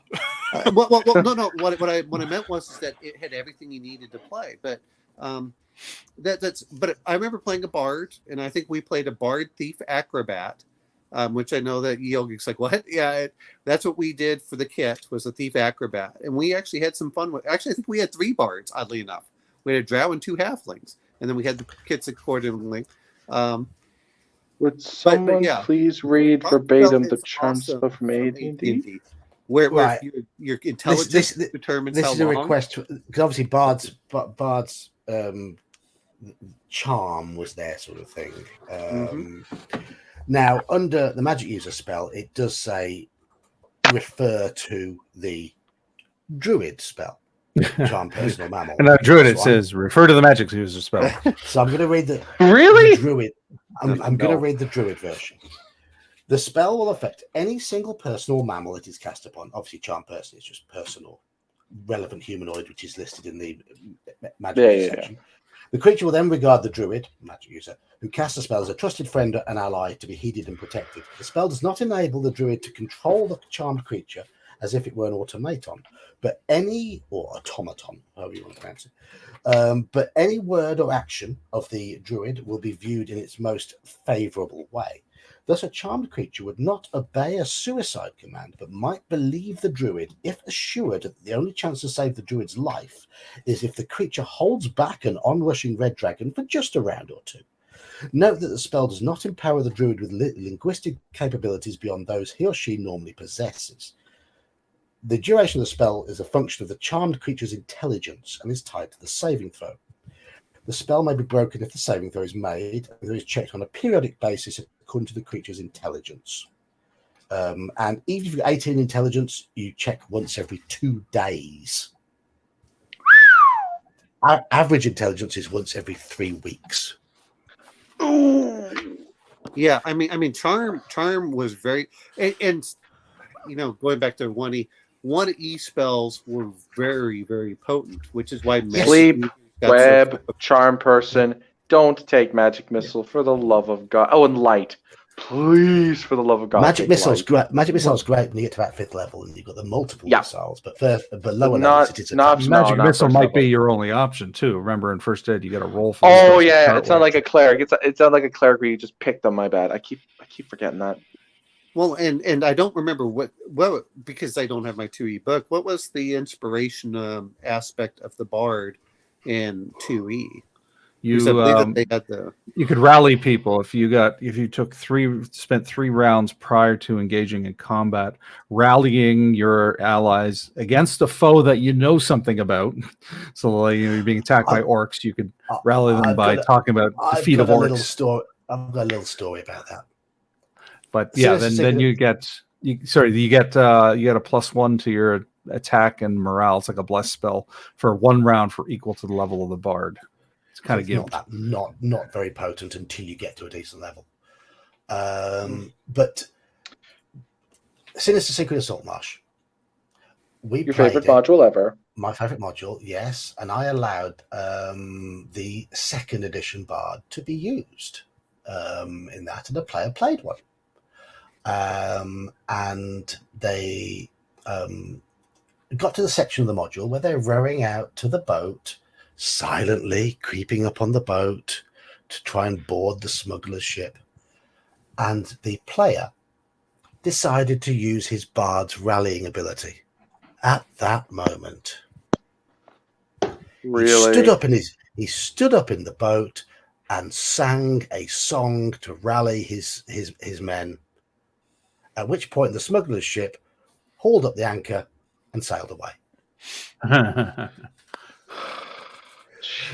And thus they lost the module. Wow. That was fucking smart, wasn't it? No, it's not even slightly. Well, I mean, you won. The bad guys are gone, I guess. Hooray! No, they haven't won because they haven't stopped or broken the smuggling. I know. I'm just being glib. You don't get that delightful boat, which is worth a small fortune. I was so glad that when I played the Ranger and Geeks game that we actually took the boat with no casualties. I don't know how we did it. I nearly died. I got to 1 hit point. I nearly fucking died. Well, we did it. Well, it was awesome. Is that you don't get any of the other. You don't find out that they were giving to the lizard men. So you get nothing from that. So yeah. I did get to -3 hit points against that fucking fire lizard you threw at us. Which Because like it wrapped around me. It wrapped around me and squeezed me, and I dropped to -3. I nearly died, dude. That was Danger at Dunwater. That was the Panlong. Oh yeah. My bad. Yeah. Anyway. Not dying. So we had the first edition Bard, which is a jack of all trades, the second edition Bard, which was a master of nothing, and the third edition Bard, which they turned into the sort of skill monkey type character. Mm-hmm. And around this time, isn't this when the trope about the Bard seducing everything started creeping in? I thought it was second edition actually where that kind of started. I think it would have happened to anything that has the charm, because really Bards. But the problem was that the Bard took so long to get there. It didn't. I never saw it. I never heard that trope at all until I came back to the hobby in 2011. 2012. I don't remember when it started, but I seem to remember it's pretty old. I remember would coming say in third ed because you had those the D20 skill checks, and then you would always roll the high number, as opposed to the old school. Even though the Bards had high charisma, nobody ever used charisma properly. Yeah, the whole I'm going to seduce the dragon kind of a thing. Yeah, and then we lost Omen, but no, I would say I think it probably did come from second ed, because second ed kind of, from what I've been told, moved away from dungeon delving and more into like grand epic storytelling and stuff like that. From what I can gather. Now it whether it started in second, it had, by the time third ed come, it had been, this trope had been solidified. Yeah. I mean the second. The 2E. I think had some of that, because what else are you supposed to do? You're because they moved it to being more of a rake and a rogue rather than being in the classic fighter. sense of hey, this is someone that's more of like the seducer, a lore master, jumping out of windows, stuff like that. Instead of being the like first edition, it was the Celtic. Hey, you had to become a fighter. You had to do this. Took years and years. You were a lore master, basically. Yeah, Skald. Yeah. You were a traveling storyteller. You picked up all these little snippets along the road. But not just bounce around the interwebs seems to suggest the consensus is third edition. When the Horny Bards all right, I'll concede that. But no, like the thing with the Bard, it's not just that they were storytellers. It goes way beyond that. They were like they did this almost for religious purposes. They weren't just like telling, simple tales. These were recounting like chronicles and epics and stories of the gods. Like these were like, and 2E kind of moved away from that. Yeah, they did. Yeah. I'm talking about first more of a cultural thing too, though, because a bard in it's an Irish, Celtic, English, French, and Celtic Germanic stuff is thing. going to be very different from, say, later medieval stuff, but they kind of both fulfill the same role, which is the lore keeper. Whether that's singing songs in a tavern or singing songs in an official capacity as a semi-holy man. Yeah, well, they were like contracted by kings when they were semi-holy men. But but there's a digression. By the time we get to third edition, contracted by kings too. So. Yeah, but not for the same reason, because these were they were trying to recount tales of their ancestors and of their gods. Yeah, whereas the troubadour was just kind of like recounting battles that had happened in recent history, or anything that there was a song about. If you really want to get down to it, I mean, let's just remember they consider Shakespeare a bard, which was very different from what we're talking about. Yeah, but that's more for a reverential thing. They called him the bard out of respect for what, because he was recounting. We're talking about a fantasy class that has multiple. Yeah, that's true. Multiple. I'm not really. I'm just being pedantic more than anything else. Well, then stop. Yes, you no. Let's go. I'm an autist. Because you have to understand, at the time when the Bard class was written, all of that shit was super old, and they probably pulled from all of it. I mean, damn, there's a Bowman in Tolkien named Bard. I mean, what does that have to do with it? I think that. But Tolkien also ripped off from all the names from Beowulf. So I mean, I think he just pulled the name out of that. I guess my point there is like, if you're going to talk about where it comes from, you bring up a good point, Eli. I think we should add the ability to one-shot dragons with bows to all Bard classes. Absolutely, that's what the dragon slaying bow is for. Hey, that's what the dragon slaying arrows. Yeah, I was supposed to say. It's not a bow. It's a dragon slaying arrow. Slaying arrow. My apologies. A dragon slaying arrow already exists. Yeah. That's what I was trying to say. Yeah. Yeah. But anyway, since we have firmly derailed, let's pull in our inner Saxius and bring this back. Yeah, let's bring it back to the third edition. The third edition Bard, which was the skill monkey. Yep. The skill monkey. Yeah. Seducer of dragons. Seducer, dragons, and skill monkey. The maker. That's his the resume. maker. Yeah, the maker of the Dragonborn, even though that came in a later edition. Pregnancy's a bitch. No, that's the maker of the half dragon. Yeah, true. Fair enough. Yeah, but that, yeah. Okay, so I mean, of course, they're going through there with the bardic music, and you have a limited number per day. But yeah, I mean, and 5th edition bards are really not much better. So I can't really tell you what the difference is between the second. No, I'll ask you because we haven't mentioned it. You want to remember what the 4th edition bard was? I don't remember. There's a giant there's a giant gap in my D&D memory about 4th edition, much akin to my mother's memory of the 60s.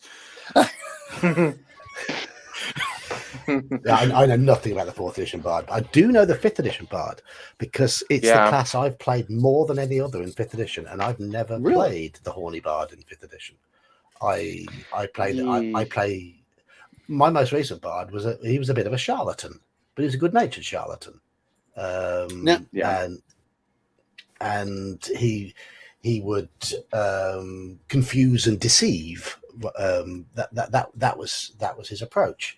And he was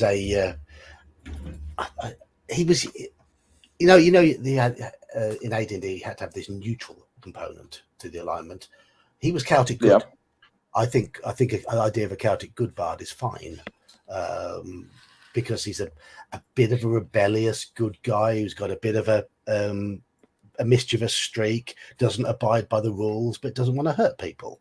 And that's the type of bard I like to play. And 5th edition has these backgrounds, and the background was charlatan. So the only bard I ever played was kind of like the monk friar guy out of Dragonheart, kind of the storyteller, the pseudo, like para-religious guy. I just played him like that. He wasn't an instrument player. He was a poet and a scribe, and he knew things, and he walked around in a robe and didn't wear armor. My bard's instrument was his voice, and yes, he was more of a storyteller than a musician. That was the idea, but he was collecting stories because he was low level. I know somebody who played like a half orc bard who was he was from an orc tribe, and he was weak because he was half orc. So he did what a lot of weak folks in tribal societies do. They kind of become the shamans, and so his thing was chanting. He did big tribal chants. He was a skald, basically. Yeah, and so that was his character. He was a half orc bard, and he's like, I chant the ancestral chants and blah blah blah, and so he would do a lot of foot stomping and hand clapping and chanting along rhythmically in the style, because he was playing that whole tribal orc thing. I'm gonna, the thing is anyone that's played bards, did you enjoy playing them in whatever edition you played them in? I unfortunately have not played a bard yet. So I've yet to play them, but I have seen and I've DM'd for a few bards and played alongside people who played bards. Yeah, they aren't fun to run for. Well, everybody tries to play them like the rock star, right? Nobody wants to play the lore master who's there to collect information. Everybody wants to be the showman. I would love to play a lore master bard, but that's just because I'm kind of a history buff. The only bard I ever played, like I said, was that guy, and he was more of a lore master because that's what interests me. Well, see, and I like the lore master stuff, and see, that's where we were talking about the green books. That's what I really love, like the Runecaster and stuff like that. The problem that I have in most cases for the Bard is I don't want to play a single Bard. I would rather play a multi-class. Well, third and fifth were different, but in the earlier system, in second edition, I'd rather play multi-classed Bard. Like a fighter Bard or a cleric Bard or what? Exactly. Just something different than just a pure straight Bard. And or how about for extra flavor, a Druid Bard? Well, you do this, so Manal, you start as a fighter, get to level 7, pick up a rogue. makes me think that you're right, but I'm saying, but in most cases it was like I said, halfling. As I would pick a multi-class Bard in in second edition. I would actually, if I were running second ed, which I probably will never do, and someone actually came in with the mindset of like basically said, I want to play the old school Bard, I would actually, on some level, you like basically treat them as like the Uber Bard or like call them a Feely to make it extra Irish. So you're a different kind of Bard. You're a Bard sung of in legends that most Bards never see anymore because they thought we're all long dead and they're extra powerful. I'd actually like to do that. I think it'd be kind of funny.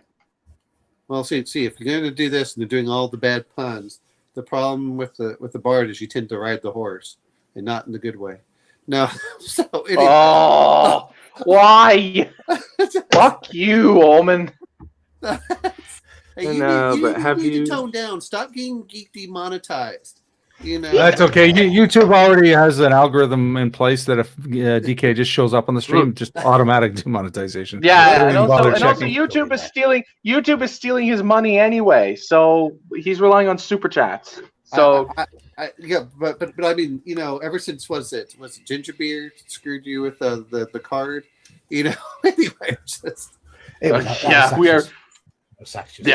See, I just have to laugh at that. It wasn't even the cursing; it was the there's an actual song that's called that card. It's like if you ever did a cover of that on YouTube, turn of phrase. It's I know. Yeah, it's like if you ever played that song in a cover and someone like recorded and put on YouTube. The turn of phrase predates the man. Yeah, I know, but dude, don't you know? He's the bad man. All the Euchre and Bridge channels get demonetized, and they're like, "What the hell?" Okay, speaking of, I'm going to mention this, just not trying to be political, but has anyone watched Barack Obama, Biden, and Trump playing D&D? Yes, I watched those AI videos. They're so fucking funny. They're so stupid. I don't know why. I don't know why I find them funny. I have not watched those, but I must say an amusing thing to watch was one of those try me kind of channels. They did senior citizens play D&D. Oh, that was hilarious because then they interviewed them afterwards, and they're like, "I can't wait to play again." Because they're just totally getting into it. Like old, like Betty White aged senior citizens, right? Hey, in a few years, we're going to be those people, okay? Yes. I still have a dream of a gamer's old folks home. With like in-house painters for your figures, like the nurses and the staff. They've got an on-staff DM. They do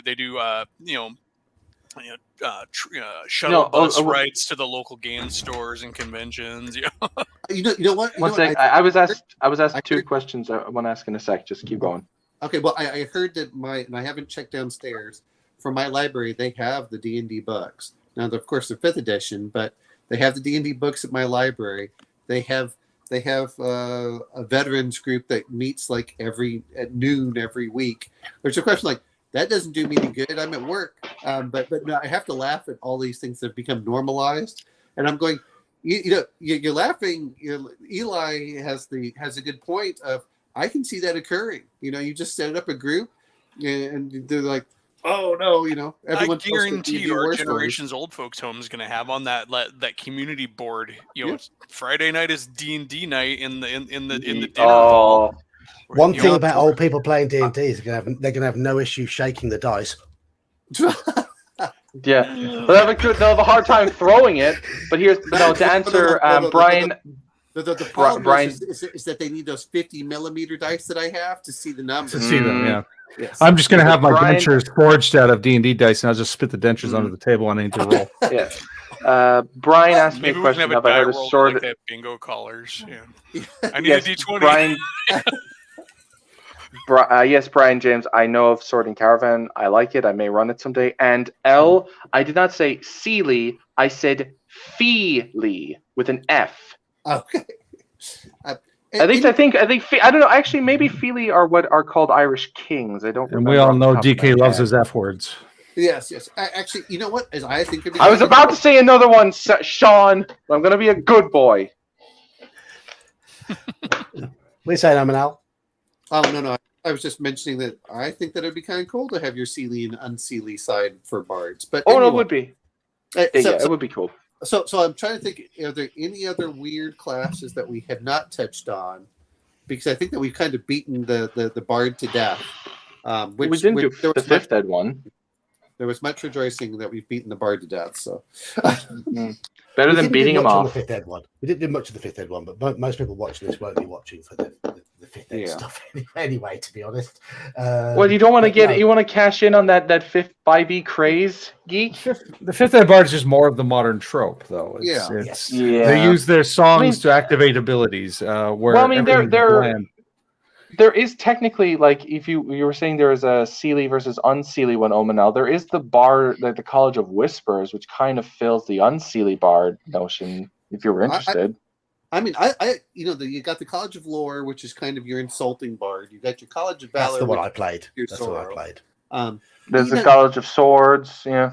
Yeah, I mean, you've got some of these things, but I just feel that, as they went through, the bard just became meh. Unlike the first edition really had some flavor.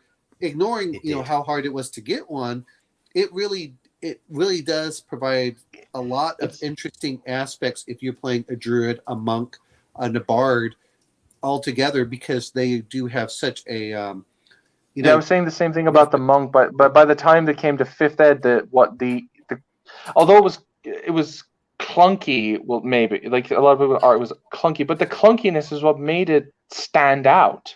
It had the soul of someone who's just like, I'm just putting all the stuff I love about kung fu films and novels and all that into this thing because I like them. Now it's all kind of sanitized and just you kind of soulless. A lot of Perfectly balanced for optimal gameplay. Such is life, though. I mean, you could argue I a lot know. of AD&D classes. I mean, the AD&D druids, AD&D, even the Cavaliers we've talked about. Yeah. Yes, they've got all these drawbacks, but they've got that lovely flavor to them. Where The paladin as well. There are so especially. many I love things the you paladin. can make that same comment about. I know. As things go evolve and age and get refined and Back in my updated day, and stuff, they tend to lose a lot of what made them interesting in the first place, and that's such is life. Well, I'm going to say the same thing. Whether it's character races and things like that, is by putting everything in the initial book, it made it somehow less special. And to be fair, since players are buying the player's handbook, they tend to want to play whatever's in there. And by making it easy or accessible to everyone, and I'm not saying in a bad way, but by doing that, it removes both the rarity and the specialness of it. I think the big thing there was dropping the restrictions and allowing pretty much anyone to be anything, and dropping the ability score restrictions. A lot of these classes we're discussing had these very difficult. They were difficult to qualify for, which meant when one of them cropped up in your party, they feel special, and a lot of that specialness of them has gone because of that. Was it method? I can't remember if we were looking at. Was it method 6 that allowed you to roll like 9 dice and That's get 5? Yeah, and that was part of the. That's why I kind of wish that they had done it like they did. And to be fair, there are some areas I do like about 5th edition where I kind of wish that they had made it up once, in not 3rd level, which is too soon to me. If they made it 5th or 7th level, where then you could go into the specialty classes, because then you would have known your class in and out, and then said, "Oh, cool, I can really get this stuff," and then you start really feeling it. That's the way I felt, is that sometimes they've made things such a low bar that I think that's one of my biggest criticisms of 5th edition is too much of the power comes on too soon, and you advance. But that's just today's way of playing. Yeah. That's just the zeitgeist of the common era. If you wanted to make an interesting parallel, look what they're trying to do with baseball. They're like, baseball's too long and slow. We got to shorten it. We got to speed it up. Yeah. I mean, I just that's the trend. It's like people don't want to. I mean, and you can argue that destroys a lot of the spirit and the soul of baseball. Baseball is supposed to be about a slow, lazy day in the out in the sun, watching a game. Yes, that is absolutely the heart and soul of the game. But if you're trying to make a business out of baseball, heart and soul is going to be the first thing to go out the door in deference to profits. They've already done that with cricket, with the T20 games, which are 2-hour games, when traditional cricket is played over 5 days. Blimey, that's just not cricket. I was expecting you to say it would last over 5 minutes, but no, they made it too short. God damn it! I mean, while it does, and while that kind of stuff does kind of get my old man hackles up, at the same time, do I want that? Do I want to stick to traditionalism, or do I want to see things disappear and go away completely? No, I'd rather have them find ways to keep things alive. Well, I mean, as much we talk a slow burn, I've listened to several people talk about, which one of the reasons I used to start characters off at 3rd level later on, is because they've been through the 1st level over and over again. You're like, this is tiring. Okay, everyone started. We started a lot of games at 4th and to 6th level, even in AD&D. Yeah, well, that's what I mean. For AD&D, is there some of that in there? Well, I kind of like Geek disapproving that British disapproving head shake. Well, you know what, El? I'm going to say this much: go to the miniature. Go to other games. It's because I remember going to college games, and we have a minor league which is $5 to enter.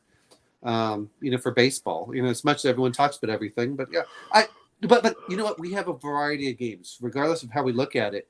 If I want to start, really brutal, basic or AD&D. If I want to start a little bit more superpowered, okay, we'll start 5th. Where you get the different power levels in there. There's so many games out there that are competing for all the time. I'm okay with it. It's and also don't forget the value of having an easily accessible, shiny, bright, poster child for the hobby that then gets people in, and then they can sidestep and learn other games.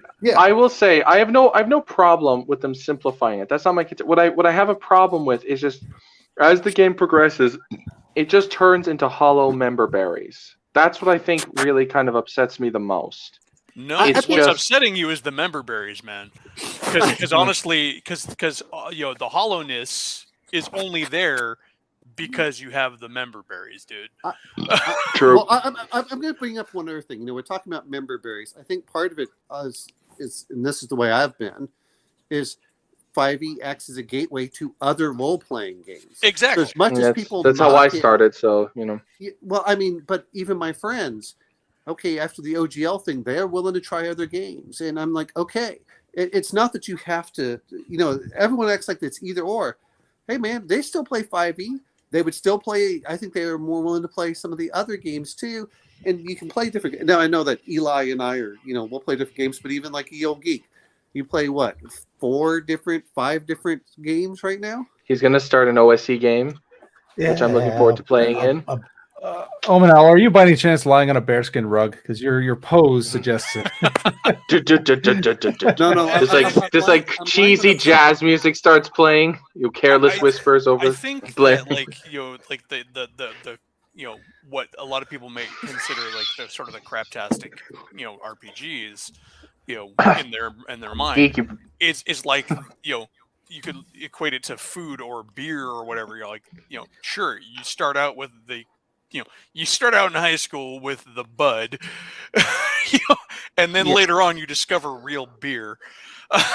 Well, I'm going to mention one other thing though. As much as, but you can also enjoy Budweiser and still enjoy real beer. Is the thing.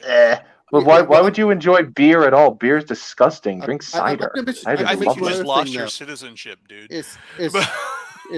Well, dude, this I is drink the- cider. We don't drink beer over here often. We drink like stouts and ciders. Okay, I'm going to mention one other thing though. Is the it's not that you can't get some of that old feel if you're willing to pull out the Dungeon Master's Guide. Yeah. And players are open for it. The problem that I've found is a lot of times players are just like, no, you can't change the healing rules. And my point is that tastes develop, and often a simple entry and a low entry point is a good way to get people to start tasting.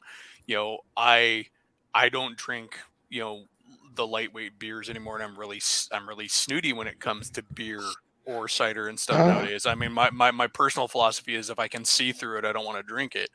But you know, and you haven't tried Bulmers, then, man. You have not tried a real cider. Hold it. I drink cider all the time, dude. I'm just not going to get into splitting hairs with you, man. I'll sit there and sip Jaeger for that matter, but. Well, but I think that's part of when we look at these things is I don't want to always remember, because I think going back, and I don't know how Eli's doing it, when I go back and reread the old rules and I hear people talk about them and we look at the little details, you begin to appreciate the design aspect and how things have evolved and why have they evolved. In some cases they're better, in some cases they're worse. Yeah, but I think like games that, because we have games like 5th edition, we are also getting games that evolve out of that. And I know we're way off topic at this point, but it's the end of the stream. We're in ramble mode. I don't think we're good. But like, if not for modern thinking and remembering back on old games, but kind of coming out of modern thinking, we wouldn't have nifty things like OSE, which is an old game polished and perfected into something more accessible, or we wouldn't see those games that come out that people really enjoy, like, you know, Shadow of the Demon Lord, which is really a Swords and mashup. Wizardry. Shadow of the Demon Lord is a mashup of Warhammer Fantasy Roleplay 5th edition and Chaosium stuff. Monarchies of Mao. That is the cat version of Pugmire. Yes. So I mean, we're talking about this. It's 5e. I like this one. I like this a little bit better than 5e, but it has a low barrier of entry. Yeah, it's a lightweight 5e. Yeah, exactly. And then this is a darker version. Think about that, but this is a darker version, which is another 5e, which was different, called Historia, where you get to play. Which, I mean, I like the art, you know, the dogs and stuff like that, and you know, of course, you got the Necromancer pig. You know, there's a lot of cool things I think about these, but we have as much people like, I'm not going to play 5e. Most of these games are modifications or improvements in some ways of D&D. I like how Monarchies of Mao does things for like feats and stuff. It makes it more interesting. Your characters are not going to be you can have the exact same class and they're going to have different abilities for their levels. Completely different abilities. Some may, you know, like a spellcaster may not even have spells, but he may have other abilities in there, and the other guy's going all for spells. I think that's, as much as we knock the 5e, I think it's great to have some of these. Like I maintain, and I've always said, commenting. Sorry, but Brian James just made a comment about, you know, a lot of people wanting to take the plunge with OSE. And sometimes it just comes down to presenting an old idea in a better package format. The one thing I've heard like a lot in some of the Discord servers I'm on, they seem to really, and it always irked me that they always like do they do the smooth braid emoji with layout over it whenever they talk about OSC. It's like they're basically mocking people who say I like OSC because of its layout, and they're mocking that because like. I don't know why, because they hate BX. They hate BX for one thing. Yeah, they hate BX for one thing. So they're already starting from a negative position, and then they hear that, oh, you're so smooth brain that you couldn't understand BX. It's like, well, dude, I don't know if you noticed this, but as much as we love Gygax and I will defend him to the day I die, he did not organize his books well. So you can like.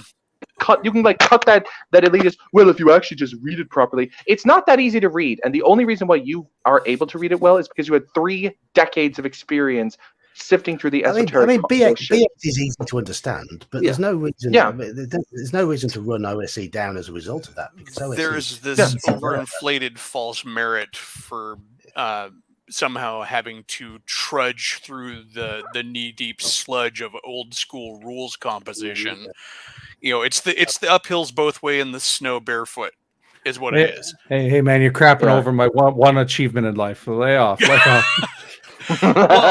but you know the thing is, though, I don't see you out there trying to make people feel bad for actually having an easier time of their games. How many AD&D fans shill for Osric? Osric was a great way of presenting 1E. And my main reason for loving Swords and Wizardry over Osric is because it's a much simpler version of what I want. Like literally, the only difference between OD&D from what I've seen AD&D is that just AD&D was a more cleaned up, more codified version of all the OD&D supplements with some tiny extra stuff added on. But I like OD&D. Far from cleaned up and I know, but I've read the 3 little brown booklets and the supplements compared to those. Yeah, I think we've talked about this. There's a reason that D&D used to be a nerds game, like a real true nerds. Because it was appealed to war game. Opaque. No, not because of that. It was so dense and opaque that you had to have that absolutely like nerdy brain to even access it. I'm going to bring up this part because I agree with you on that, but people forget if you have to remember 400-page rules at 8-point font, that's which is what Mage's Musings is doing, and I'm like, oh, thanks, Sean, you've done a lot for understanding some of the old rules, but that's a drudgery. Whereas, we're going to talk a little bit different for Alien. I can pick that up in about 15, 20 minutes. 5 seconds. What drags me into OSE, I'm just going to respond a little bit to Mobius's comment here. Is I would say my game was AD&D, but I incorporated aspects of the combat from BX, BECME, whichever, in terms of movement of the battlefield and initiative and surprise and whatever, and the segmented, all that sort of stuff. And but all the classes, races, spells, and all the wording of those, and all the advancements and the class options and the stat modifiers and all those I pulled out of AD&D. Now, what I like about OSE is that advanced one, which blends what I see as some of the best bits of AD&D with the best part of basic D&D, which for me was the pure simplicity of the mechanics, all in one package. And yes, I've got the original books, but if I'm going to start running OSE soon, and I only need to have one little book by me while running the game. Run the game. Yeah. And I probably won't even need that after the first few sessions because the mechanics are so simple to. And continuing to respond to his comment, yes, it's laid out better, big deal. But that is a big deal. That is a big deal. I mean, layout matters, and just because something was done, they did the best that they could at the time, but a better layout makes the game easier to use and more accessible.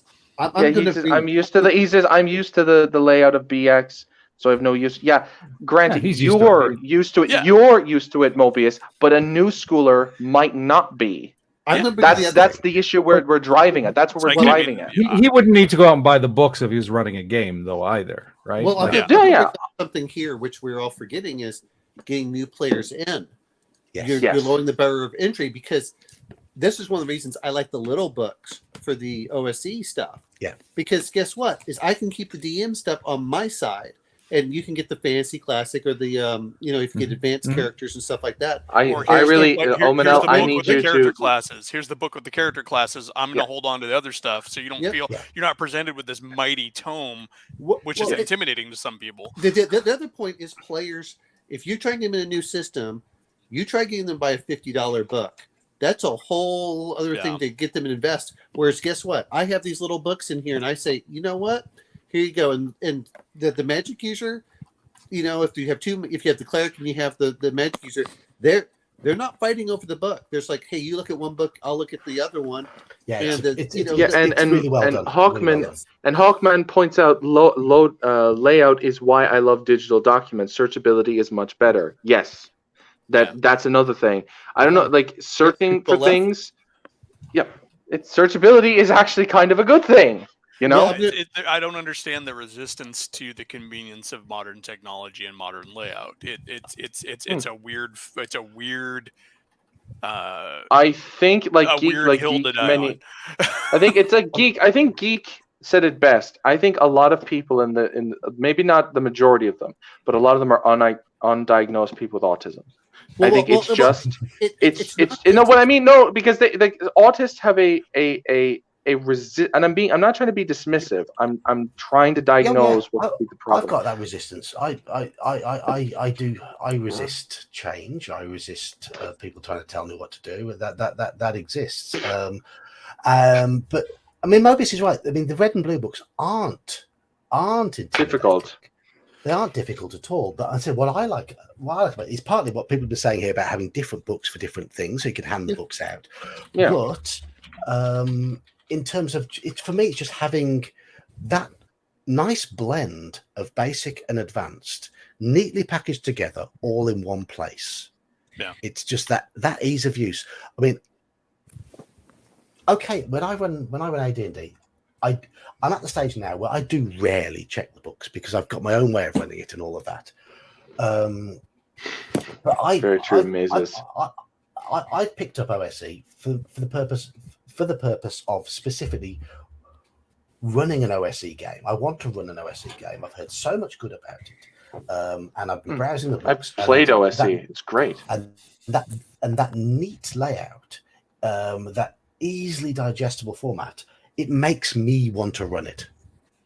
I open the book and it just appeals in the sense its pure simplicity makes me want to run it and gives me the basic no nonsense tools. I can just go bang, off we go. It's ever so easy. And I don't have my old BX books anymore. I have the basic and expert rules myself. They were generously gifted to me by my friend Robbie McHugh. And if he's listening, once again, thank you, Robbie, very much for that. I'm going to bring up one other thing, though, is you're also probably playing with players that have played the same system over and over. And there is a sunk cost fallacy. Well, I'm not going to say it's a fallacy. Not a fallacy. They have put so much time into there. And I know Eli and I probably look at this. Learning new systems takes a lot of effort and time. And trying to get everything in your mind is, if you're going to go through with it, what's the difference between different things? I mean, different folks have different drains and requirements on their life, and that's Well, I definitely don't play and pick up as many games nowadays as I did when I was 20. I will tell you, it took me about 2 months to realize how the old school Vancian magic system worked, how spell slots worked back then. I did not know you could not put first level spells in second level slots until about 8 sessions into me playing OSE. Okay, I'm going to bring up the other point is, do I expect players to buy this huge tome for Exalted to play a game? No. That is unrealistic. And if you're getting, I've done it twice. I've done it twice as a player. No, as a player, I've been because I refused to pirate things illegally, and the DM kept switching things after 2 or 3 sessions, so I had to keep doing this. And man, I'll tell you right now, spending 20 or 30 euro on a new system gets tiring real fucking fast. I do want to say, fucking fast. Nobody's slamming Mobius for his expertise. No, we're not. Dude. We're not. No. We're explaining why we like these. We like these because I can give this to a new player, and they're and his knowledge of the game is cool, and it's earned, and it's something he's put through. Yeah. But I think it's unnecessary to expect other people to have to go through the same thing that you did to somehow. I mean, nobody's expecting somebody who's memorized BX to go out and grab OSE. No. And if you have the BX stuff, then you don't need to.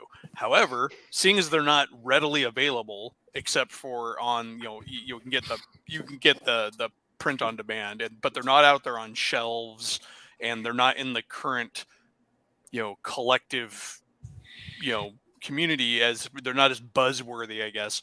If you're trying to get people into it, OSE looks like a new game, a modern game, even though it is exactly an old game, and you're more likely to get people to interface with it than you are like, here's my old 3-ring punched, red and blue, pamphlets from back in the day that have the whole game split across 2 different books and constantly reference back and forth amongst one another. I mean, just there's that, they were great when they came out. Again, it was the best that they could do at the time. Well, it's because they didn't know better. They didn't have 50 years of experience. Well, we also forget BX was marketed to the masses. It was cheap. It was meant to be there. It was easy to. It had everything you needed. It was for all ages.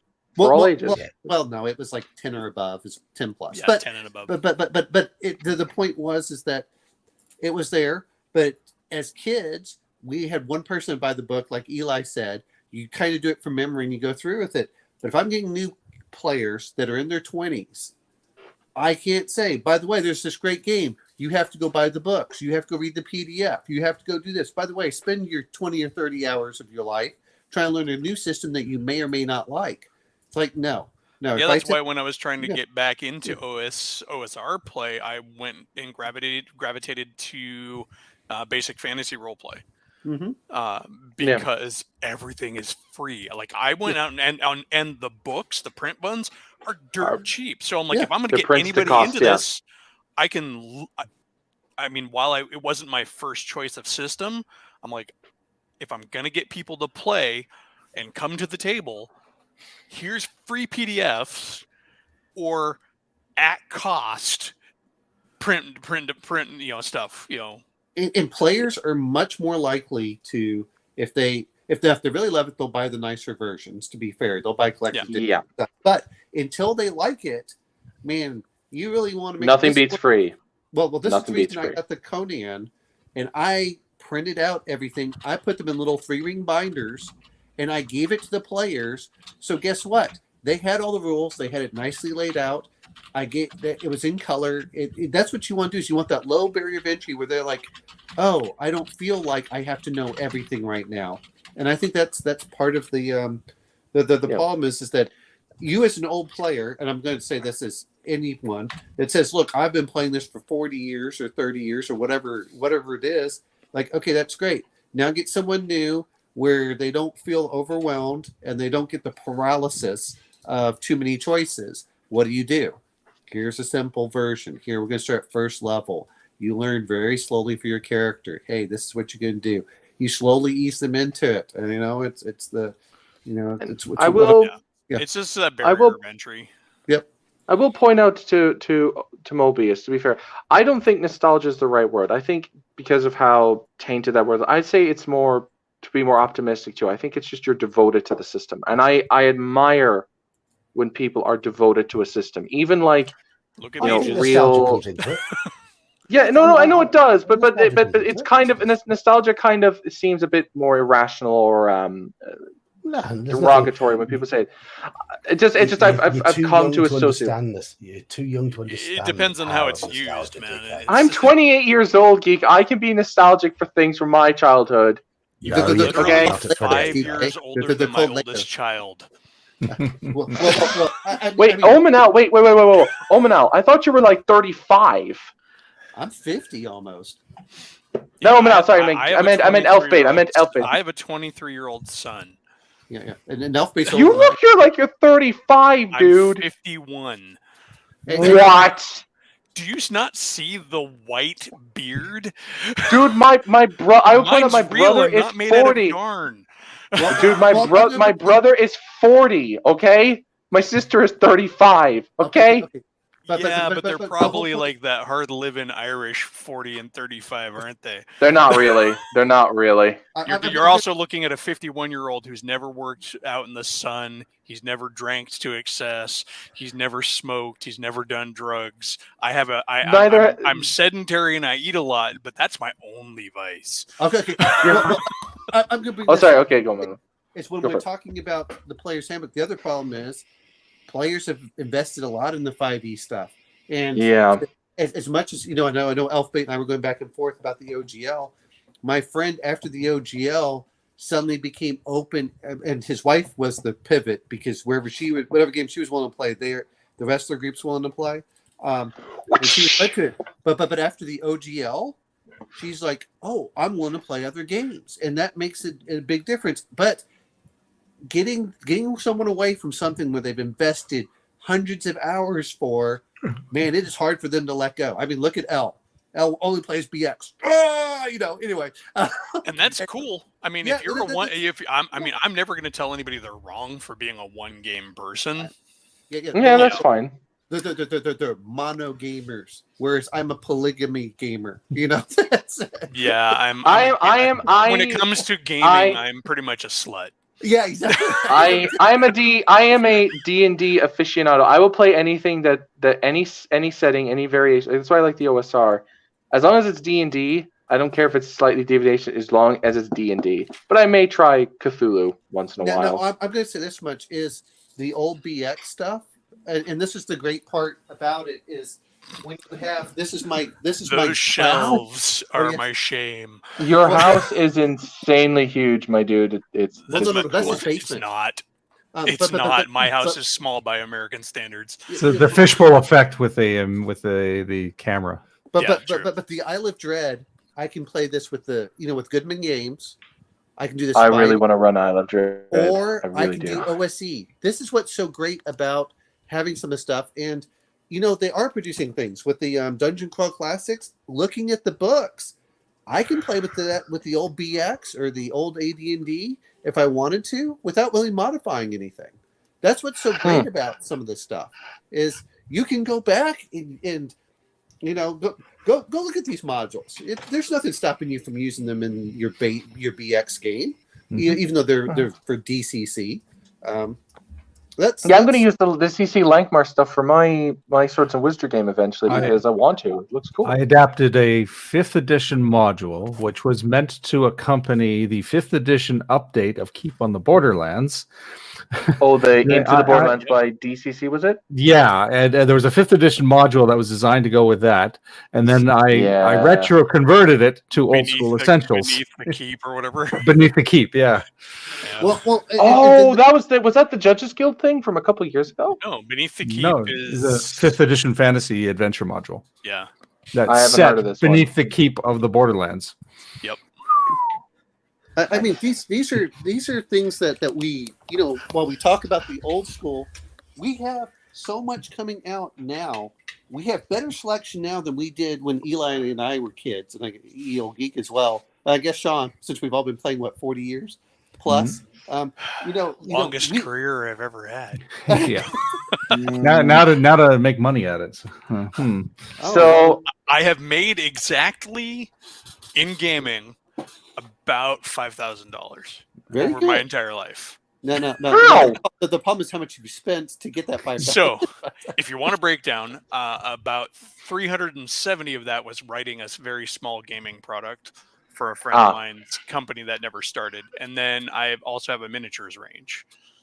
So over the 10 plus years that I've had that miniatures label, I have seen to my pocket about maybe 4,500.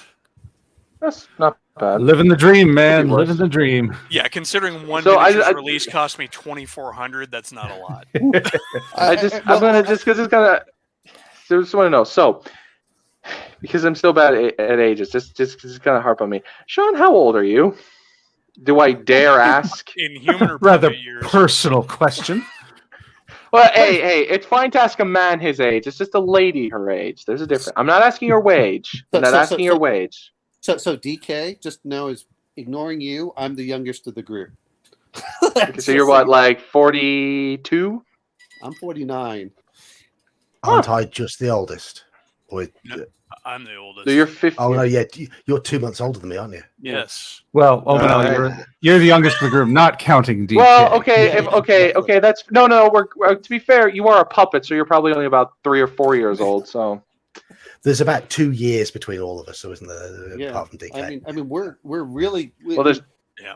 And you have to look at like where there is that nostalgic effect. I know that you came in later, which is great, and you actually represent what I think that we like that we can convert Being an 5e old players school to other player who's so young is awesome. Yeah. Yeah.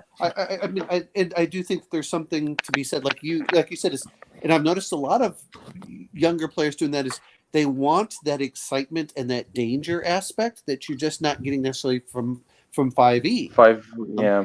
You know, that there's a gritty aspect that you go, okay, I've done this. Now, to be fair on this, and I'm not going to knock it, which I think is great, women have really gotten into 5e that they didn't in the other editions, which I'm kind of going, oh, man, you know, whatever. I was 20 years too late. But Yeah. I mean, my oldest was playing Labyrinth Lord / AD&D before he started playing 5th edition. It's just 5th edition, because that's when I got him. When I started having him play, I was between third. I was fed up with 3rd, and 5th hadn't come out, and so I had my AD&D stuff. I wasn't ready to give it to him, so I went and bought what was out at the time, which was Labyrinth Lord with the advanced supplement, and he played that for a bit.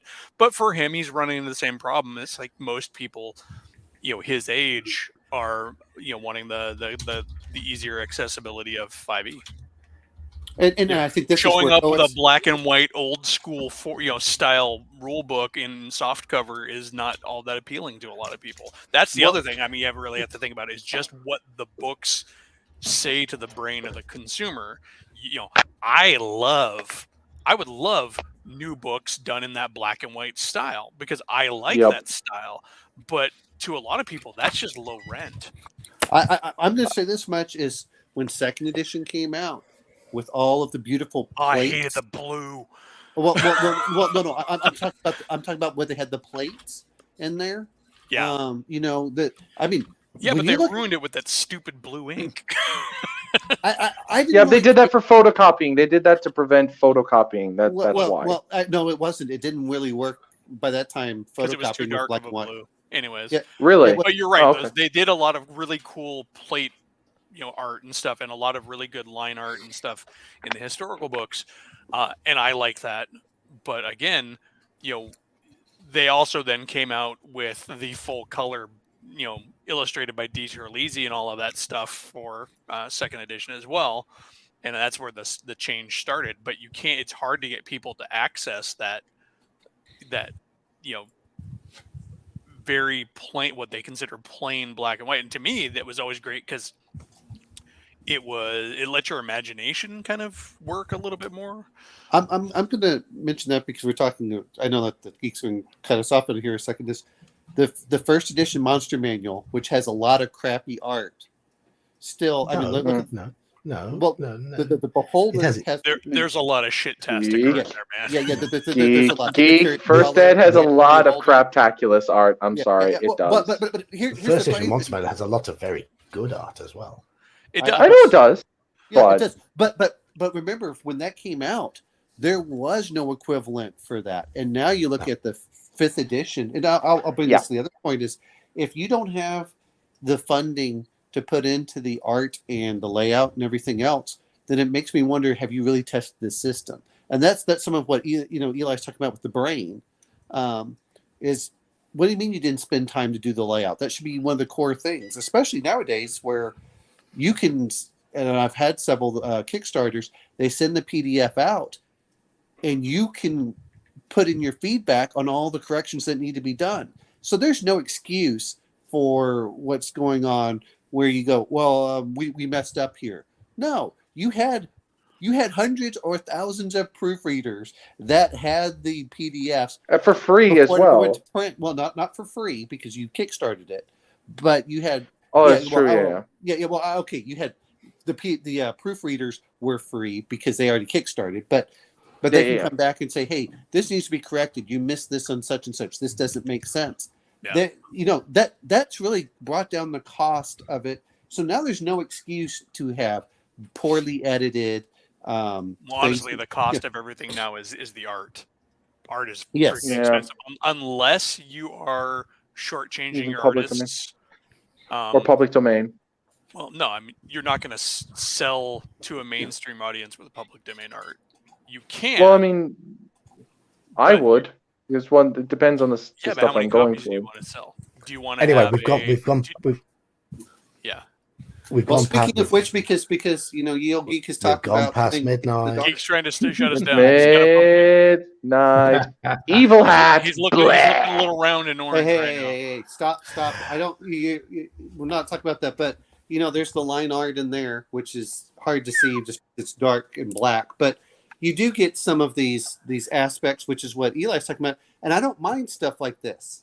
The same thing that happened with the vampire, where they had some of the good black and white art, but the writer is also the artist, and that cuts his cost down a lot. So. I mean, I have written up about a full book of monsters. It's just that I know that it would never be worth trying to publish without art. And art's going to cost me minimum like $100 a picture. As Geek said, it is midnight. Yes. Let's wrap this up. Right. I'm going to do a little shill before we get into sort of closing it off. In that we have mentioned OSE, and I'm planning to run an OSE drop-in game on the Discord. Alternate Saturdays. It'll be initially in the slot we're currently playing Reign of Terror, because Reign of Terror, in which Omen Owl is playing and Slan's playing. Gingerbeard's not been online tonight, but he's also playing. We've got about an hour, maybe an hour and a half left of that for this Sunday. And as Slan has already mentioned, it could well be guillotining time for the poor characters. There are at least 2 potentially facing the guillotine in the final session.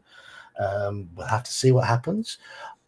Slightly ironically, Omen Owl failed a constitution check, which meant his character collapsed of tiredness, which meant he didn't get to hear the music, which has condemned Slan to his death. But which means Omen Owl's crippled old character, who he's been trying to kill off, just won't die. I mean, the first one I want to die a hero. The second one I was ready to die a hero. It's like, nope. Pressy's like, no, go on ahead. They're like, oh, okay. Rolling a critical fail on that constitution check saved your life, didn't it? Yeah, really? I know. But then he left me. He could have waited until I woke up, but no, he just I'll go ahead. Okay. I'll go ahead. I'll go and do it all by myself. And we'll see. You said it'll be about an hour and a half long. I think is what you said. I reckon about an hour and a half. Yeah. Okay. And I don't know whether I'm going to run it the OSE from 2 till 6 my time, or I might shift it to a later time. It depends on who wants to play and what time suits. But because I don't, it's a Saturday when I don't work. That alternate Saturday. Right. And there are plenty of. It'll be a drop-in game just for whoever wants to play when. Traditional dungeon delving stuff that I'm writing, and maybe rotating DMs as well. We could also do that. I mean, that is something I'm planning. So if you want to be involved in that, just join the Discord and chime in the relevant section. Well, see, General, what I'm going to mention is we're saying an hour to hour and a half is for the final of Reign of Terror. That's what we're referring to. It's because we cut it because we were at the point where it's just easier to cut it than go for the extra hour and a half because we all had to go somewhere. But no, his normal games, to be fair on this, is I'm in Central Time Zone. They started at 8.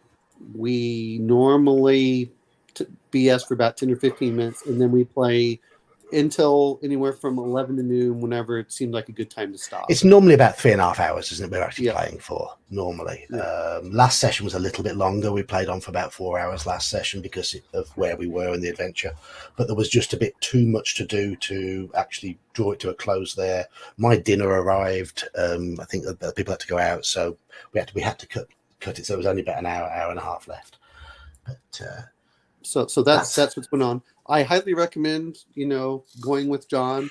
John's a lot of fun to play with. He gets a certain deviousness whenever you play. That's he does great. Everyone, I will always remember John, the holy water sprinkler.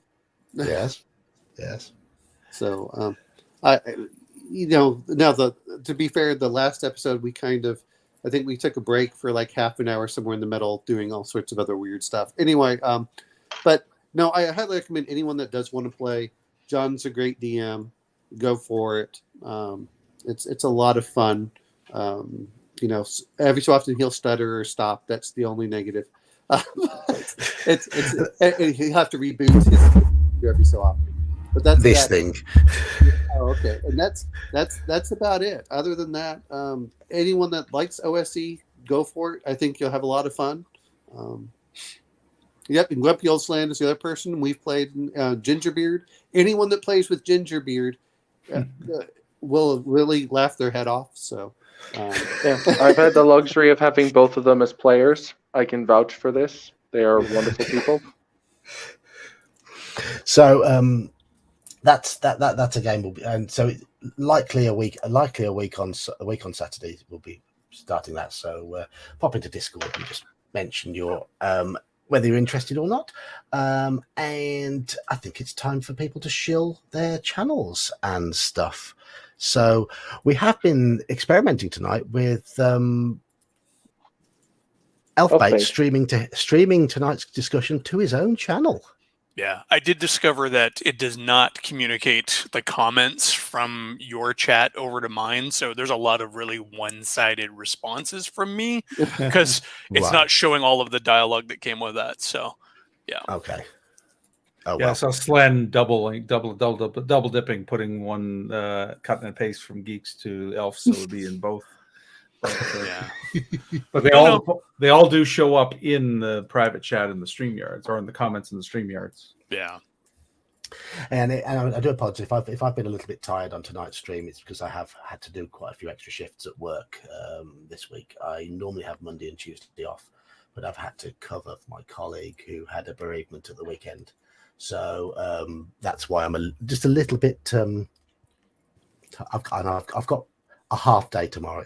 I've got a bit of a break tomorrow, and then 4 days off from Saturday. So that's gonna be when my break comes in. But so Elfbait's got a channel. My coworker the same name.